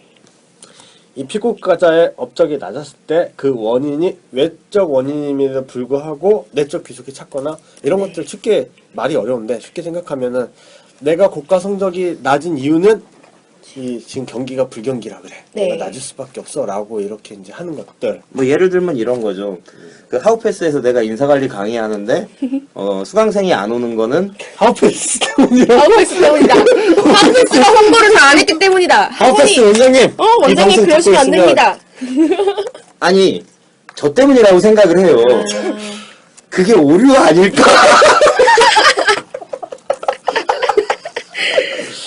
그러니까 이렇게 이제 원인을 엉뚱한 데서 찾는 건데 그 여기 보니까 이제 예전에 들어보니까 이게 뭐 하이더의 무슨 귀속이론 뭐 이런 얘기가 있던데. 안 그래도 제가 그거 설명해 드리려고 준비하고 있었는데 설명하세요. 어떻게 귀신같이 또 알고 계셨어요, 제 마음을. 아니 저 한번 들어는 봤어요. 하이든 듣고 계시죠? 클래식. 하이든의 나 처음에 시인가요? 예전에 뭐 하이더 하길래 그 뭐 알프스 소녀 하이디 뭐 이런 거 있잖아요. 걔가 뭐 저기 양떼 몰다가 이런 얘기를 설명을 좀 해주시죠. 예, 먼저 이런 기속 과정의 오류를 방지할 수 있는 방안으로요. 켈리의 큐빅 모형에 따라서 지각을 하시면 좋아요. 켈리의 큐빅 모형에 켈리? 네, 켈리요. 지금 저 켈리 얘기 하시는데 노성목 노무사하고 저 눈이 마주쳤어요. 왜요? 둘이 켈리? 아, 예. 이 사람이 말을 하길를요, 뭔가 지각을 할 때는 세 가지 기준에 비추어서 내적 귀인 또는 외적 귀인을 하면 좀 정확하다 그래요. 세 가지 기준이 합의성, 일치성, 특이성이 있어요. 특이성은 먼저 과거에 했던 일들과 지금 한 일을 비교해서 이게 지금 일치성이 있는가. 만약에 계속 했던, 과거부터 해왔던 과거부터 성과가 계속 높았고, 이번에도 성과가 높다. 이러면 특이성이 낮겠죠. 그럼 어디에 기속하겠어요? 내적 기인을 하겠죠. 저 사람이 능력이 좋아서 성과가 높은 거구나 라고 기인하겠죠. 야, 눈 마주치지 마. 야, 눈 마주치면 잘 맞았어. 이래서 우리 수험생들이 날 안 쳐다보나 봐. 갑자기 지금 질문해서 그런가 봐. 이영 노사님하고 저하고 눈 깔고 있어요, 지금. 네, 그리고 두 번째 기준은 바로 일치성, 다른 상황과 비교했을 때 네가 이 제품만 많이 팔았나 아니면 다른 제품도 많이 팔았나를 비교해 보는 거예요. 그리고 합의성은 다른 사람과 비교했을 때 이번에 다른 사람도 똑같이 당신처럼 성과가 높았나를 비교해서요. 다른 사람도 모두 성과가 높았다면 그건 외부 상황 때문에 성과가 높은 거니까 외적 기인을 하겠죠. 자, 이 큐빅 모형이 또 동기부여와 또 관련이 돼요. 즉 예. 분명히 그 성과의 원인이, 그러니까 성과가 많이 안 났어요. 그러면 그 성과의 원인이 분명히 외적 요인에 있음에도 불구하고 이현우 노무사님처럼요? 네, 외적 요인에 있음에도 불구하고 계속 이현우 노무사님이 능력이 안 돼서 그런 거다라고 내적 기인을 해버리면 그 부하가 동기부여가 많이 안 된대요. 그러니까 이현우 노무사님 요새 지금 네. 그래서 이 방송에 집중하겠습니다. 네, 그래서 꼭 내적 기인을 통해서 동기부여를 올려주는 관리 방안을 써주세요. 혹시 이해가 안 되시더라도요, 이 얘기가 되게 어렵다. 네. 나는 왜 이렇게 안 될까? 이런 생각 하지 마시고, 지금 앞에서 듣고 있는 노성목 노무사하고 저도 지금 뭔 얘기지? 이러고 그랬어요? 모르시면 그냥, 전 이해 잘 되고 있습니다. 다행이네요. 내적 귀소. 진짜 수강생 없는 거 내 문제인가 보다. 자, 정보 부족으로 인한 오류, 기속 과정의 오류는 이해를 하셨을 것 같고요. 그 다음에 2차 고과자 오류. 2차 고과자의 오류는 2차 고과자는 1차 고과자는 잘 아는데 2차 고과자는 한 단계 위에니까 잘 모른단 말이에요. 부하 직원의 쏙쏙들이 잘 모르기 때문에 이 1차 고과자가 평가한 거에 대해서 적당히 평가를 하는 것들이죠. 이런 것들이 2차 고과자의 오류고, 중심화 경향은 이 정보 부족은 잘 모르니까 에라 모르겠다. 그냥 중간으로 다 주자. 이건 중심화죠. 그래서 앞에서 중심화는 똑같은 중심화긴 한데 앞에서 얘기했던 중심화는 의도적으로 이제 다 이 평균을 뭉치는 거죠. 그러니까 이제 결국에는 결과는 같은데 원인이 무엇이냐. 그러니까 평가하는 사람이 정보가 없으니까 에라 모르겠다라고 해서 이렇게 중심적인 부분으로 다 평가를 할 수도 있고, 아니면은 의도적으로 그냥 중간으로 때려 넣는 경우도 있고. 그러니까 원인은 이런 원인으로 중심화 경향이 생길 수도 있고, 또 저런 원인으로 중심화 경향이 생길 수도 있다라는 거죠. 네, 그래서 이제 정보 부족으로 인한 오류는 해결책은 이 아까 얘기한 것처럼 이 정보 부족이니까 정보를 알려주면 되잖아요. 네. 그래서 이 정보를 제공해 주는 거죠. 그래서 정보를 공유해 주고 정보를 제공해 주는 방법이 있고 제가 다시 복기를 해볼게요. 그 정보 부족이라는 오류는 정보를 제공해 줘야죠. 정보를 공유해야 되고요. 그래서 그렇게 정보를 제공해주면 돼요. 아까 동의 반복하면은 답안 없어 보인다고 그렇게 얘기하더니. 얘기하더니. 아, 이래서 우리 수강생분들이 인사관리 대답을 잘 못하는구나? 정보를 공유하고 상대평가 중심화 경향을 피할 수 있는 방법 상대평가를 도입하면 됩니다. 일단 그 부분은 좀 암기를 좀 하실 필요는 있을 것 같아요. 인지하지 못하는 오류, 그 다음에 의도적인 오류, 정보 부족으로 인한 오류, 어떤 내용들이 있고 그거에 대한 개선 방안은 무엇이 있다 정도는 좀 아실 이 필요가 있을 것 같아요. 부분은 그렇게 중요하지 않은데 너무 길게 하는 것 같아요. 그러게, 넘어갈까요? 그러니까 제가 이 강약을 준비하는데 별로 약하게 공부한 부분인데 근데 올해 여기서 나와. 거기다 대고 뭐 켈리의 입방책이 나오고 이러니 하이든 나오고 하이든 빰빠밤. 자, 그래서 이제 오늘은 이 마지막 곡 하이든 틀어주시는 게 어떨까요? 뭐 신인 그룹이야? 아니 그 끝날 때요. 끝날 때 근데 왜 아무 소식이 없어요? 세븐 노래 틀어주세요. 내가 강의를 못해도. 사실은 그 마지막 그 댓글들이 그 음악에 대한 얘기들은 없는데요. 끝까지 안 사실은 듣는 거예요, 그거. 끝까지 안 듣는 거예요. 사람이 없어서 그 요구했잖아 댓글에다가 혹시 끝날 때 노래는 어떤가 했는데 아무도 댓글이 아무도 없어. 댓글이 없는데 나름대로 되게 고민해서 좀 올렸어요. 그러니까 처음에 나왔던 참새 하루도 송창식 씨가 부른 직장인에 대한 얘기거든요. 그러니까 그 직장 나가서 뭐 상사는 깡통 소리를 울려댄다. 그리고 이제 뭐 저기 처자식 문제 이런 것들이 사실 애환이 달려 있는 노래였고 그 뒤에 나왔던 여러 가지 노래들은 좀 희망에 대한 노래였고 그리고 저번 주에 나왔던 그 비둘기의 꿈이라는 노래도 이제 수험생들 그 원래는 여고생들 자살한 여고생에 대한 너의 꿈을 잃지 마라 뭐 이런 좋은 내용인데 아무도 그 얘기를 안 해. 이렇게 깊은 뜻이 있는지 몰랐어요. 그럼 이번엔 거위의 꿈입니까? 나름대로 이제 그런 의미가 담긴 노래들을 좀 고르고 있으니까요. 좀 노래도 들어보세요. 좀 안 들어본 노래 들으면 좋지 않나? 잠깐 전화 좀. 예, 예. 엄마라서요. 예, 통화하세요. 예, 엄마 이따 전화할게. 아니 지금 그냥 하세요. 이거 편집하면 되니까. 예, 아니에요. 엄마가. 자, 이런 인사고과 오류의 해소 방안에 대해서 이제 말씀을 좀 해주시죠. 네. 인사고과의 오류 해소 방안. 아 자꾸 하세요 이현우 선생. 아까 예. 제가 동호 반복한다고 뭐라고 해서 기회를 드리겠습니다. 이게 저기 들으시는 분들 이해를 좀 시켜드리려고 잠깐 말씀드리면요. 그 내용을 진행하는 강사가 사실은 공격받을 수밖에 없어요. 근데 공격을 받으면 스스로 위축이 돼요. 저희 셋 다 뭐 같은 강사지만 전 별로 위축 안 되는데요? 자 그럼 제가 하겠습니다. 인사고과 오류 해소 방안. 인사고과 오류 해소 방안은 첫 번째로 타당성 있는 평가 기법을 적용해서 타당성 있는 평가 기법을 적용해서 이 인사고과의 오류를 해결한다는 점이죠. 그래서 오류가 발생하지 않도록 타당성 있는 기법.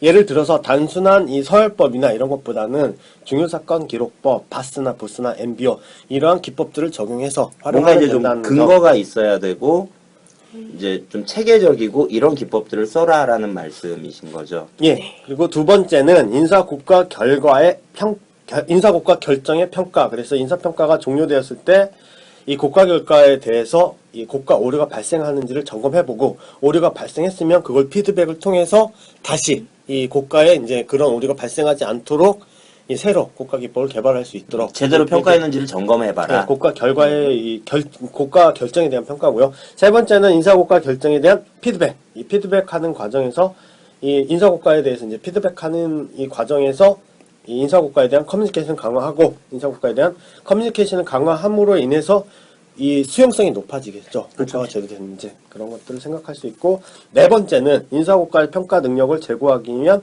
교육을 시행하는 거. 아까 얘기한 아까 것처럼 그 고과자 교육 고과자 말씀하시는 교육, 거죠? 자비를 베푸는 거. 그래서 고과자 교육. 자비하면 자꾸 죄송합니다. 다섯 번째, 비평가자의 자기 개발의 노력이죠. 그래서 비평가자도 본인이 스스로 발생한 오류에 대해서 그쵸. 본인이 이제 이 개선을 하기 위해서 노력을 해야 인정하고 이제 한다라는 개선해야죠. 것들이고요.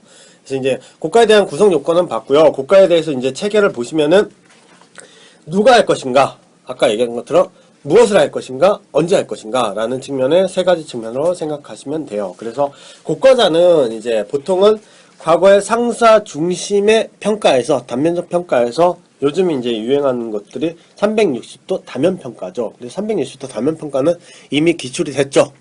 패스. 하면 안 될까요? 뭐 근데 특별하게 더 얘기를 드릴 건 없을 것 같아요. 그러니까 결국엔 상사가 평가하든지 자기가 평가하든지 부하가 평가하든지 동료가 평가하든지 이렇게 여러 사람들이 평가할 수 있다라는 것 정도만 이해를 좀 하시면 될 것 같아요. 그 다음에 두 번째로 이제 고과 시기 언제 고과를 할 것이냐라고 하는 부분 제가 잠깐 말씀을 드리면 일반적으로는 이제 입사한 다음에 뭐 수습 기간이 끝났다든지 그 다음에 그래서 이제 수습 기간에 대한 평가를 하는 게 보통 회사에 많고요. 그 다음에 배치를 하기 직전에 평가를 해서 어떤 쪽으로 배치를 하는 것이 적당할까 이제 그런 부분을 평가하기도 하고 그 다음에 이제 상사가 바뀌었을 때 평가하기도 하고요. 그 다음에 교육훈련 대상자를 뽑을 때 이 교육훈련의 내용이 어떤 사람에게 필요한 걸까 이런 것들을 보기 위해서 평가를 하기도 하고요. 그 다음에 가장 많은 게 이제 그 임금이나 인센티브 책정할 때 어떤 성과를 냈느냐 이런 부분 평가하기도 하고요. 그렇게 보고요. 그 다음에 고가 방법으로. 고가 시기 잠깐 몇 가지만 좀 말씀드리면, 타당성 측면에서 보면요, 인사 고가를 해가지고 그 결과가 나오면 그 결과를 가지고 활용을 해야 되잖아요. 그 활용해야 될 목적이 다른 의사결정 시에 인사 고가를 실시하는 것이 가장 이상적이다. 그러니까 결과를 생각하고 취하셨어요? 이게 무슨 말이 지금? 공격해요, 빨리. 위축되게, 위축되게. 그러니까 타당성 관점에서 보면 편집해드리겠습니다. 타당성 관점에서 보면 아까 이제 일반적인 고가 시기를 쭉 말씀을 드렸지만은 이 인사 고가 결과를 가지고 어디에 쓸 거냐, 이제 그걸 가지고서 시기를 결정하는 것이 가장 좋다. 그러니까 제가 시험에 안 나오는 거 이렇게 깊이 할 필요가 없는데 너무 깊이 하려다가 이게 이거 확 나와버려라. 확 나와버려라. 그리고 이제 신뢰성 관점에서는 자주 실시하는 게 좋다. 그렇지만은 그러다 보면 비용이 너무 높게 나오겠죠. 그리고 수용성 측면에서도 평가를 자주 하면 종업원들이 저항이 많아져요. 그래서 여러 가지를 고려해서 시기를 결정해라 라는 게 이제 교과서에 나와 있는 내용들입니다. 아까 확 나와버리려 하는데 제가 봤을 때 고가는요. 고가 쪽에서는 아까 구성 요건과 그러니까 고가에 대한 구성 요건과 구성 요건에 대한 오류와 해소 방안 뭐 이런 것들 성공적 운영 방안 이런 거 내지는 전체적으로 묻는다고 하면 나머지는 제가 봤을 때 고가에서 25점짜리 정도 나올 수 있고요. 25점짜리 나온다고 하면은 기법이 나오겠죠? 기법 중에서도 되게 이 최신 기법들 뭐 MBO라든지 BSC. 뭐 바스라든지 뭐 BSC BSC라든지 3인 공자 중에 한 분이 계속 학교에서 내고 계세요? 거기까지. 인사관리 강사할까? 그래서 뭐 BSC라든지 평가센터법이라든지 이런 것들에서 25점짜리 예상되고요. 그래서 강약을 둘 때 이런 부분들은 이렇게 근데 길게 하셨죠. 그냥 전체적인 흐름이 인사고과의 구성 요소 이런 요소들이 충족이 되면 효과적이다. 하지만 오류가 발생한다 해서 오류 받고 이 오류를 해소하기 위해서 어떤 기법들을 사용할 것인가 관련 기법 이 세 가지 측면으로 보시면 좋을 것 같아요. 예, 최신 기법을 하기 전에 이제 전통적 고가 기법부터 보면 네. 이 전통적 고가 기법들은 빨리빨리 보고 다 아니까 서평체제. 서평 체제라고 하셨어요. 네. 저는 서평 체강이라고 했는데. 헐. 그게 그건데. 목에 맥주 들어갔죠? 음료수로 이게 잘못 썼대. 어쨌든 서평 체제, 서평 체강. 세강. 이게 전통적 고가 기법인데 서열법은 다 아시죠? 쉽게. 그래서 이제 종업원의 이 태도나 업적이나 능력을 토대로 상대적 가치에 따라서 순서, 서열을 매기는 게 서열법이고요.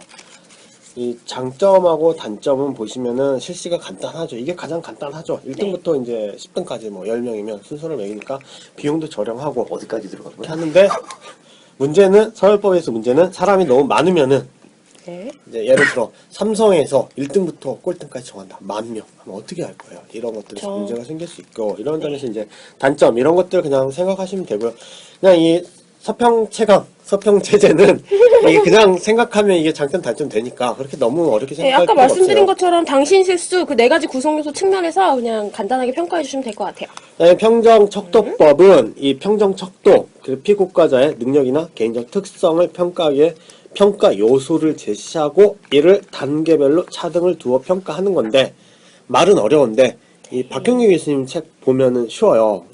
이런 것들은. 그래서 예를 들면 작업의 질, 이 사람의 작업의 정확성이 높은가 해서 높다, 낮다. 그러니까 부족하다, 약간 부족하다, 충족한다, 약간 충족한다, 매우 충족한다. 이렇게 5개 중에 평가 요소를 요소별로 쭉 나누는 거예요. 그래서 이제 정확성, 기술의 완전성, 뭐 작업의 양 이런 것들 요소별로 나누고 그거에 따라서 체크를 하는 거죠. 평정 척도. 그러니까 척도가 있다는 얘기고요. 네. 장점은 간단하고 이 체크하기 쉽잖아요. 쉽기 때문에 활용하기 쉽고요. 이 평가 요소별로 평가하니까 타당성이나 수용성이 증대가 되지만 이 사람이 인위적으로 평가를 하기 때문에 보통 보면 이 강의 평가서 받아도 이런 내용 나있죠. 아, 다 좋대. 다 좋다고 평가해주고 또 재수강은 안 해. 그런 것들 생각하면 이제 간대하게 그냥 대놓고 뭐라고 할 수는 없죠.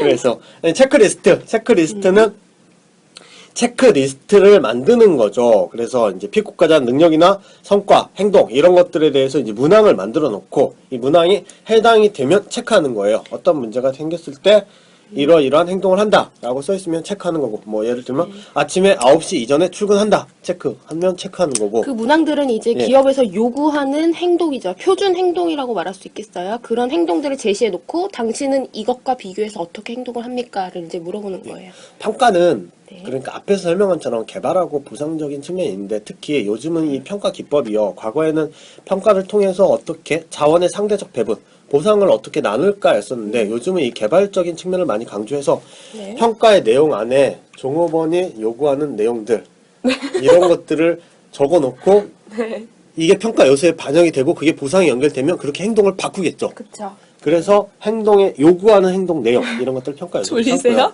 노무사님 졸리세요? 이현 노무사님? 그래서 이제 체크리스트를 하기 때문에 장점에는 신뢰성이라든지 하는 것들인데, 이 체크리스트를 만드는 비용이나 과정이 너무 많이 걸리고요. 네. 지금 몇 시지? 급피곤해지지.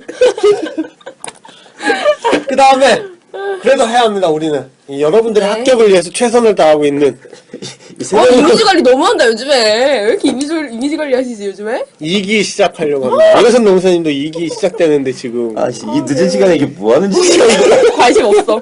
GS 이기고, 지금 방송이고. 그래서 이제 강제선택 서술법은 강제서술은 쌍을에 대한 문제를 제시해주고 강제선택이잖아요. 네. 이 선택 둘 중에 하나를 무조건 선택해라 라는 점이죠. 그래서 이제 그런데 이게 문제점이 강제선택이니까 둘 중에 하나를 체크하기 때문에 간대와 가혹화 중심화 이런 오류는 탈피할 수 있는데, 이 사람이 이 두 가지가 다 있는 양면성이 있어요. 사람이 어떤 때는 이렇게 생각하고 어떤 때는 이렇게 생각하는데, 이걸 좀 구체적으로 설명을 안 해드리면 이제 좀 헷갈리실 것 같은데, 그러니까 예를 들어서 긍정적 표현 두 개를 써요. 그러니까 건전하고 명확한 지시를 한다, 부하한테. 이런 문항이 하나 있고, 그 다음에 그 사람은 부여된 어떤 직무도 달성할 수 있다. 이 좋은 뜻의 문항 두 개를 놓고서 네 상사는 둘 중에 뭐에 가깝냐? 이제 이렇게 체크하라고 하는 거죠.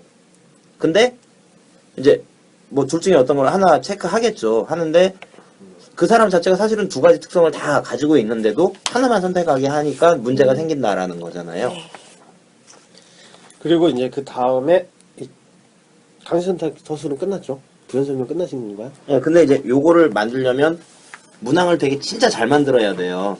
그래서 우리가 직접 만들려면 시간이 너무 많이 걸리고, 보통 외부에 이제 이런 거 많이 의뢰하거나 하면 비싸고, 이제 이런 문제들이 좀 있죠. 비싸고 특정 기업의 그 특징적인 요소를 아웃소싱 업체에서 잡아내는데 좀 한계가 있지 않나요? 그쵸. 그래서 기업 적합성이 많이 떨어지는 것 같아요. 그리고 이제 현대적 국가 중요 사건 기록. 기록법을 보시면 기업의 고과자가 일상 이 작업 생활 이런 것들을 살펴봐서 이런 것 그 중에서 효과적인 행동과 비효과적인 행동 이런 것들을 기록해서 국가 시점에서 이것들을 중요한 것들을 추출해가지고 이것들을 기록해서 이걸 토대로 해서 평가를 하는 것이죠. 근거를 남길 수 있겠네요, 그럼. 네. 그래서 그러한 측면이고, 장점에서는 당연히 객관적이고 사실적인 증거를 기초로 평가하니까 중요 사건의 평가 요소가 부합하면 타당성, 수용성이 증대가 되겠는데, 이 중요 사건이라는 거 자체, 아까 앞에서 얘기한 것처럼 효과적인 거와 비효과적인 거, 이거 정확히 어떻게 구분한다는 거죠. 중요한 거라는 거. 그래서 중요 사건의 확보의 어려움 이런 것들을, 그 다음에 이 중요 사건이면 중요 사건하고 사건을 비교하는 것 자체가 다른 피고가자의 구분을 비교를 하는 것들이 힘들 수가 있고요. 그리고 이제 행위 기준 고가법 이제 바스를 이제 살펴보면, 바스는 행동 척도와 중요 사건 기록법을 합쳐서 만든 건데, Behaviorally Anchored Rating Scales. 아 영어 잘하시는 네? 한번 해주세요. 우리 한번 해볼까? Behaviorally Anchored Rating Scales. 자, 노성공 노무사님.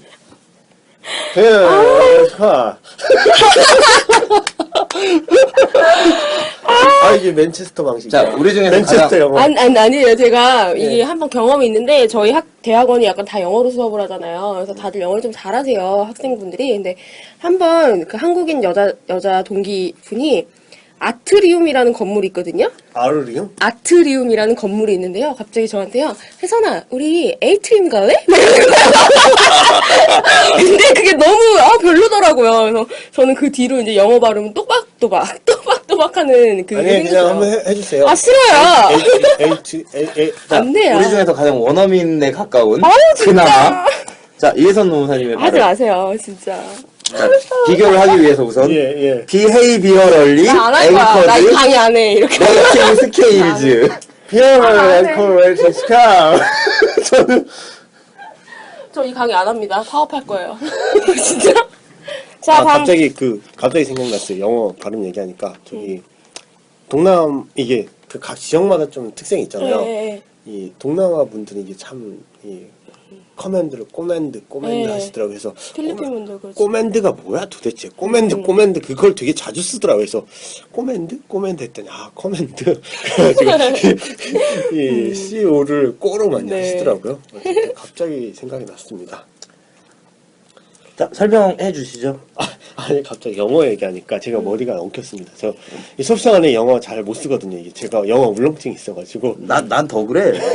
아니 특히 스펠링을 틀린 적이 많아가지고 제가 강의할 때 스펠링 틀릴까 너무 두려워요 이게. 맞아요. 그렇죠. 그래서 이렇게 안 보고 쓰긴 그래서 이렇게 영어를 이렇게 또 보고 이렇게 또박또박 쓰면 너무 없어 보이고 철자 보고 제가 딜레마입니다. 영어를 많이 쓰긴 써는데 어쨌든 행위기준 국가법은 평정척도하고 중요사건 기록법을 합친 거예요. 아까 평정척도는 척도를 만드는 거고요. 중요사건은 이 중요사건들을 기록하는 거잖아요. 그래서 합쳐서 중요사건을 평정척도를 만들어 본다고 생각하시면 돼요. 그래서 기업에서 이제 행위 기준은 이거는 그 예를 들면은 그 기대하는 행동, 기업에서 이제 요구되는 행동에 따라서 등급을 나누고요. 그 중에서 네가 어떠한 이 등급으로 지금 어떠한 것을 행동을 하고 있느냐라고 이제 체크를 할 수 있게 만들어 주는 거예요. 그래서 이제 이거를 되게 자세히 설명하기는 이 교과서 보면 아주 쉬운데 쉽게 이야기하면 이거예요. 예.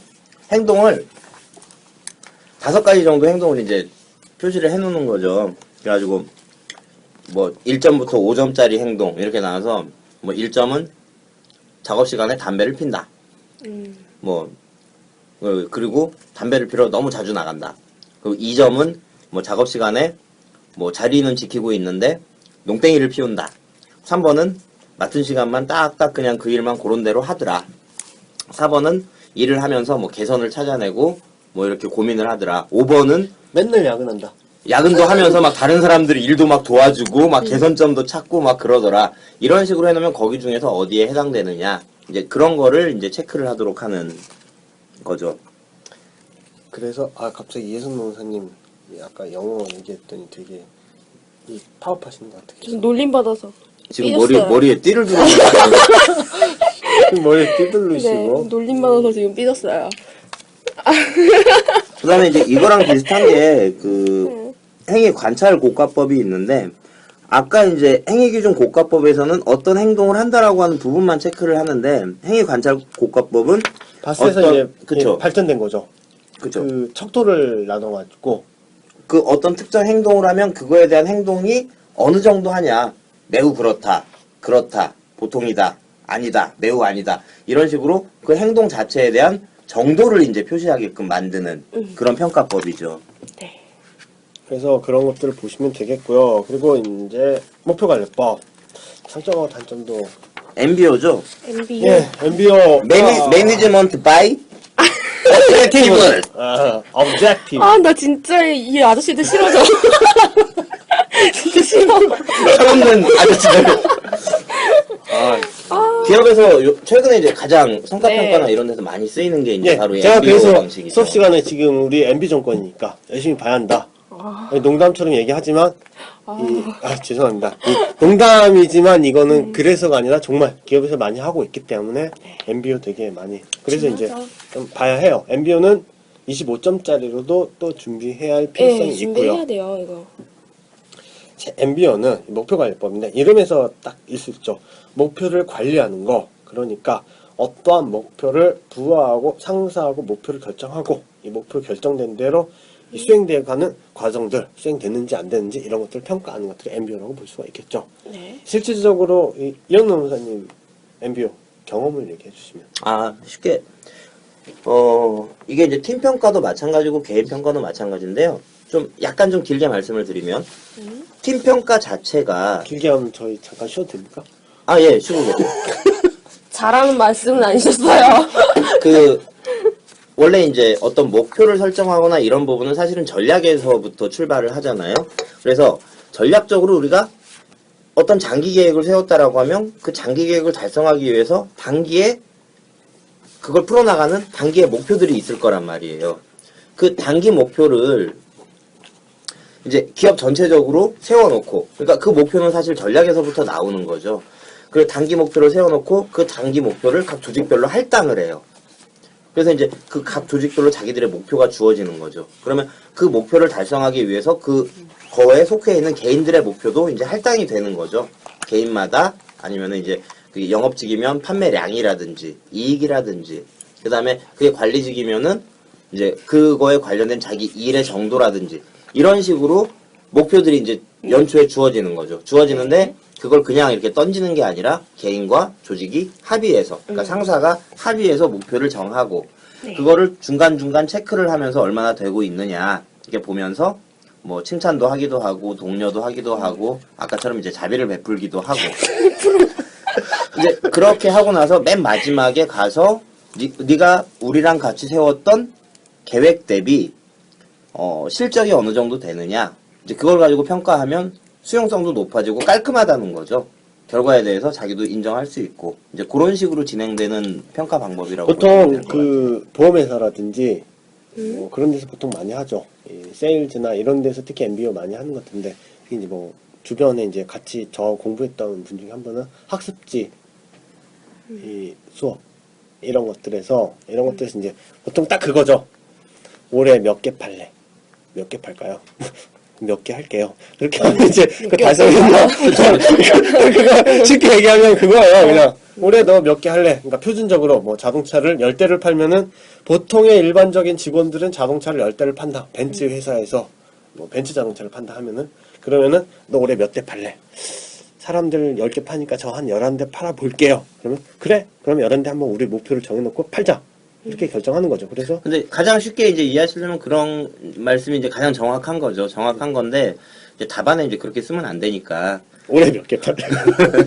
근데 이제 그 목표를 정해주면 보통 그걸 가지고 MBO가 바로 보상하고 연결이 되잖아요. 그래서 아까 얘기한 것처럼 10대를 판다라고 하면 좋아. 10대를 팔면 너는 네 목표를 100% 달성한 거야. 근데 그거보다 더 달성하면 인센티브를 더 줘야 되잖아요. 그러니까 보상에서도 얘기가 나오겠지만, 그러면 그 더 주는 기준을 얼마 정도로 잡을 거냐. 그래서 목표 설정이 나오는 거죠. 그렇죠. 그래서 110%, 120% 그 단계를 뭘로 볼 거냐. 10개 파는데 거기서 하나만 더 팔면 인센티브를 어느 정도 더 줄 거냐. 이런 것도 정할 수 있고요. 그 달성이 안 됐을 때 10개는 평가를 주면서도, 그 목표를 주면서도 너무 과하다 생각될 때 이 정도 되면 인센티브를 좀 줄 수는 있겠지. 달성은 못했지만 라고 하는 수준을 8개 판 걸로 볼 거냐 7개 판 걸로 볼 거냐, 그러면서 이제 최소 한도를 정해놓기도 하고, 그러니까 바운더리로 갈 수도 있어요. 딱 10개 하나만 가는 것 외에도.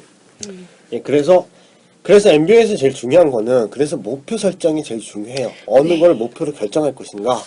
목표 설정에는 스마트 원칙. 제가 좀 설명을 드려야 될 것 같아요. 목표 설정을요. 사실 이 MBO가 나온다. 어느 이론에서 어떤 이론을 기반을 했냐면요. 동기부여 과정 이론 중에 로크의 목표 설정 이론을 이제 기반으로 한 기법이에요. 이 로크가 주장을 하기를, 부하를, 구성원을 동기부여하기 위해서는 목표 설정을 통해서 동기부여를 할 수 있다. 그런데 이 목표가 어떤 특성을 지녀야 되는지를 제시해줘요. 이 목표의 특성을 뭐, 여러 가지 특성이 있겠지만, 여러분 이거 굉장히 외우기가 까다롭고 좀 귀찮아요. 그러니까 스마트 원칙에 따라서 그 목표의 특성을 외워주면 될 것 같아요. 예, 해주세요. 스페시픽하고요. 네, 구체적이어야 된다. 메저러블하고, 그리고 메저러블 측정 가능해야 된다. 아치에이블. 달성 가능해야 된다. 아치보블.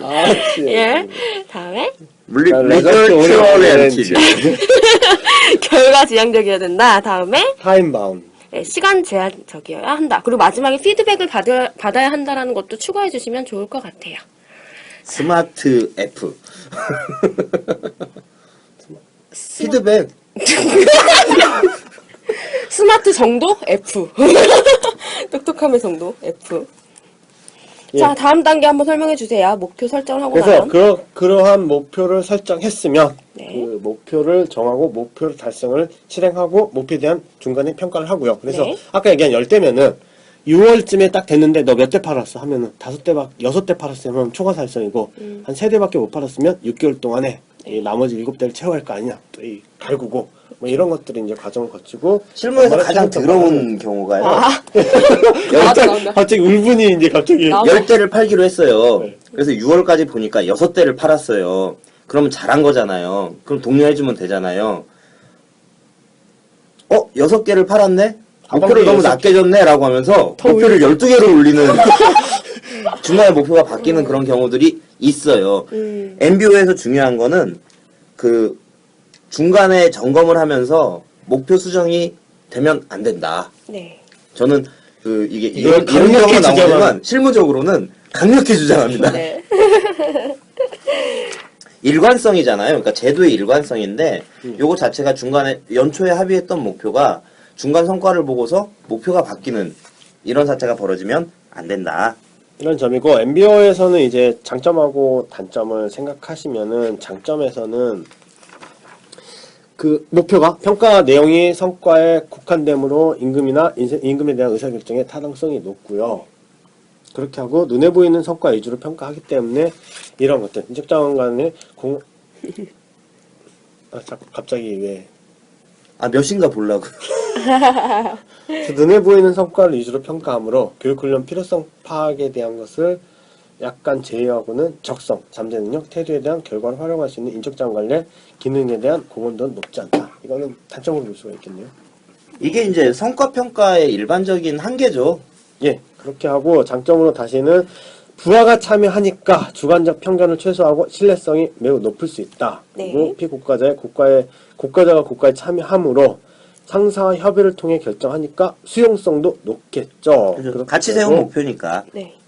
구성원의 상사와의 또한 이 지도 상담을 통해서 역량을 증진시키고 목표를 스스로 실행하면서 동기부여가 될 수가 있고요. 이론적으로는 그렇게 이해하시면 됩니다. 실무에선 이게 동기부여가 되지 않아요. 당연히 스트레스겠죠. 스트레스만 받죠. 근데 다만 동기부여가 된다라고 이해를 하시면 실무적으로는요. 이게 보상하고 연결이 되기 때문에 동기부여가 될 수 있다라는 측면으로 이해를 해주시면 될 것 같아요. 네. 그리고 시간과 비용이 많이 소요되면 이게 목표 관리니까 장래에 어떻게 달성할 것인가라는 거는 장기적 관점이니까 시간과 비용이 많이 소요돼서 실제로 확인할 수 있는 목표를 설정하기가 현실적으로 곤란한 경우가 많다는 측면 이런 점도 생각을 할 수가 있겠죠. 그리고 끝으로 결과를 중시하므로 단기적인 목표 이게 기업은 장기적인 비전과 이 전략적인 선택을 해야 하는데 단기적으로 올해 내가 몇 대를 팔아서 얼마나 올해 보너스를 많이 받을까 보통 이게 관심이 높겠죠. 그리고 이러다 보니까 일부러 목표를 좀 낮게 설정하는 단점도 있어요. 그렇지 않나요? 의도적으로 예. 그러려고 네. 하죠. 의도적으로 최대한 낮게 해서 올해 꼭 달성을 하게 하는 거. 근데 그게 꼭 나쁜가? 먹고 살자고 하는 건데. 맞아요. 네. 회장님 들으셨죠? I love my company. 그래서 이제 성공적인 운영을 하려고 하면은 목표에 대한 합리적인 기준을 설정하고요. 그리고 아까 얘기한 장기적인 목표에 치우칠 수 있으니까 단기 목표와 장기 목표를 조화로운 균형을 추구해야 하고 부서 간의 개인 간의 커뮤니케이션, 협력 체제를 강화해서 제도를 개선하고 목표 설정 시 상사와의 충분한 협의를 통해서 상호 신뢰 구축 그리고 아까 이제 상사의 그 부분 적극적인 잠깐 관심과 지원 잠깐 말씀드리면요. 부서 간 개인 간 커뮤니케이션이나 협력 체제를 강화를 해야 된다라고 하는 부분은 목표를 딱 정해 주었잖아요. 그러면은 자기 목표만 생각하고 자기 목표 달성을 위해서 다른 사람하고 협동 시스템이 깨져버릴 수가 있어요. 그래서 그런 것들을 보완하기 위해서 제도적으로 남들하고 같이 이제 공동 목표를 준다든지 이런 식으로 묶어줄 필요가 있다. 그 다음에 하셨던 얘기가 이제 상사하고 잘 얘기해서 신뢰를 구축해라. 뭐 이건 당연한 얘기를. 그렇게 되고 아까 얘기한 것처럼 피드백 과정에서 충분한 커뮤니케이션 피드백 과정에서. 그리고 마지막으로 하나 주의하실게요. 이 목표 설정 이론이 무조건 효과적이라고 말할 수가 없어요. 분명히 이 목표 설정, 이 MBO가 성과로 연결이 되는데 영향을 미치는 상황 요소들을 고려해 주셔야 돼요. 과업 특성이나 아니면 문화적 특성, 구성원 자체의 특성 같은 거요. 그죠? 그쵸. 예. 자, 그러면은 MBO를 받고 그 다음에는 단면평가를 물론 앞에서 봐야겠죠. 앞에서 이제 쭉 말씀드렸던 단면평가 건데 넘어 패스. 요거는 했잖아요. 패스하도록 하겠습니다. 단면평가 아까 얘기했잖아요. 패스! 아, 그쵸. 자, 패스하기로 단면평가 부분은요, 그, 아. 하우패스 인사관리 기본 강의 들으시면요, 제 강의 들으시면 설명이 잘 나와 있으니까요. 아, 걱정하지 마시죠. 안 나옵니다. 나와버려라, 오늘. 나와버려. 근데 단면평가라는 것이 명시적으로 또 나오진 않겠죠. 하지만 이 평가의 기법이나 이 평가의 이 성공적 운영 방안에 언급은 해줘야겠죠. 당연히. 예. 그러니까 이 빼놓고 공부하시면 안 돼요. 솔직히 얘기하면은. 이렇게 자, 얘기하면 그 다음에 평가 방법 중에 이제 마지막으로 평가센터법. 평가센터법. 평가센터법은 휴먼 어세스먼트 센터. 센터. 센터도 맞지 않나요? 이 영국식, 맞죠. 영국 영어. 근데 맨체스터 영어로 제가 맨체스터 축구 안 봐서 몰라요. 제가 이- 군대 얘기, 스포츠 얘기 하지 마세요. 아니 그게 아니라 맨체스터식 이 정통 표준 이 브리티시 잉글리시 하고 내가 있는데 그 저기 수출하는 친구 따라서 이제 몇 번 이렇게 만나봤는데 네. 내 발음이 정통 인도 영어야. 휴먼 어세스먼트 센터. 자, 설명해 주세요. 평가센터법은 과연 뭘까요? 평가센터법은 이 센터라는 이름 무역센터 생각하시면 돼요. 이 센터 그럼 무역센터 생각하면 여러 네. 사람이 많은 것들이 모여 있고 거기서 여러 가지를 다 할 수가 있잖아요. 이 무역센터 가서 옷도 살 수 있고 밥도 먹을 수 있고 사람도 많이 모이죠. 아, 삼성역? 네. 코엑스 말씀하시는 네. 거죠? 그렇듯이 센터라는 그 센터라는 단어에서 그걸 연상시키면 돼요. 이 네. 평가센터법이 처음에 저도 이제 잘 와닿지 않았을 때 이거를 연상시켜서 기억하면 쉽죠. 그래서 이 다수의 평가센터라는 걸 만들어서 이 다수의 고과자들을 다수의 고과 기법을 통해서 이 다수의 피고과자를 그러니까 어떤 기관에 평가자들, 피평가자들 다 몰아놓고 여러 가지 기법 다 써가지고 인사고과 한다는 거잖아요. 네. 그쵸? 아, 네. 이것도 깔끔한 정리. 네, 감사합니다. 예, 그래서 이게 평가센터법이라고 생각하시면 돼요. 이 평가센터법은 여기서 합니까? 이 개발에서도 또 할 수 있지 않습니까? 그죠, 개발에서도 나오죠. 그 부분만 간단히 넘어가죠. 그게 이제 평가센터법은 이제 가장 좋은 평가 방법이죠. 그러니까 돈만 받쳐주고 시간만 받쳐준다고 하면 평가 방법으로는 가장 좋은 방법인데 크게 보면 목적에 따라서 보면 선발 목적으로 활용하기도 하고 개발 목적으로 활용하기도 하고 그 다음에 진단 목적으로 활용하기도 해요. 근데 제가 알기로는 이 평가센터법이 아마 독일에서 그 독일 장교 중에서 승진자 뽑을 때 그 사람들 아예 이제 몰아놓고 이제 그 중에서 우수한 사람 상위 그 계급으로 이렇게 올리려고 할 때 이제 평가센터법을 처음 사용했다고 하더라고요. 그래서 이제 맨 처음에는 주로 이제 선발 목적으로 출발을 했는데 그게 점점 이렇게 확대가 되면서 개발 목적, 진단 목적으로 많이 이렇게 넓어졌다. 라는 점이고 시간 관계상 평가센터는 개발에서 하겠습니다. 그리고 그 개발해서 안 할 수도 있어요. 그 기억 깜빡하고 못하고 넘어갈 수도 이제, 있고. 다 개발에서 안 기억 하면은 저기 하우스에서 강의 들으시면 돼요. 자, 그 다음에 고가 방법을 좀 구분해 볼 필요도 있고, 목적별 고가, 요 부분도 좀 설명을 좀 해드릴 필요는 있는데, 일단 요 부분 잠깐 보면요. 아까 이제 우리가 쭉 얘기했던 여러 가지 고가 기법들을 상대 고가, 절대 고가 이렇게 좀 나눠 보실 필요가 있어요.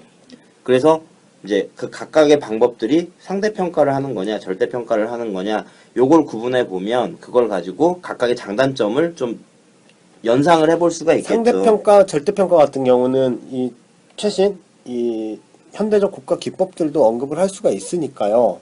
이런 문제는 제가 25점짜리 냈었습니다. 이번 일기 때 한 것처럼 상대평가하고 절대평가에 대해서 비교해봐라. 뭐 이런 문제들은 충분히 나올 수 있어요. 이 부분은 구체적으로 뭐 저희가 말씀을 드리기보다는 상대 고가, 그러니까 어떤 고가 기법이 상대 평가를 주로 하는 걸까?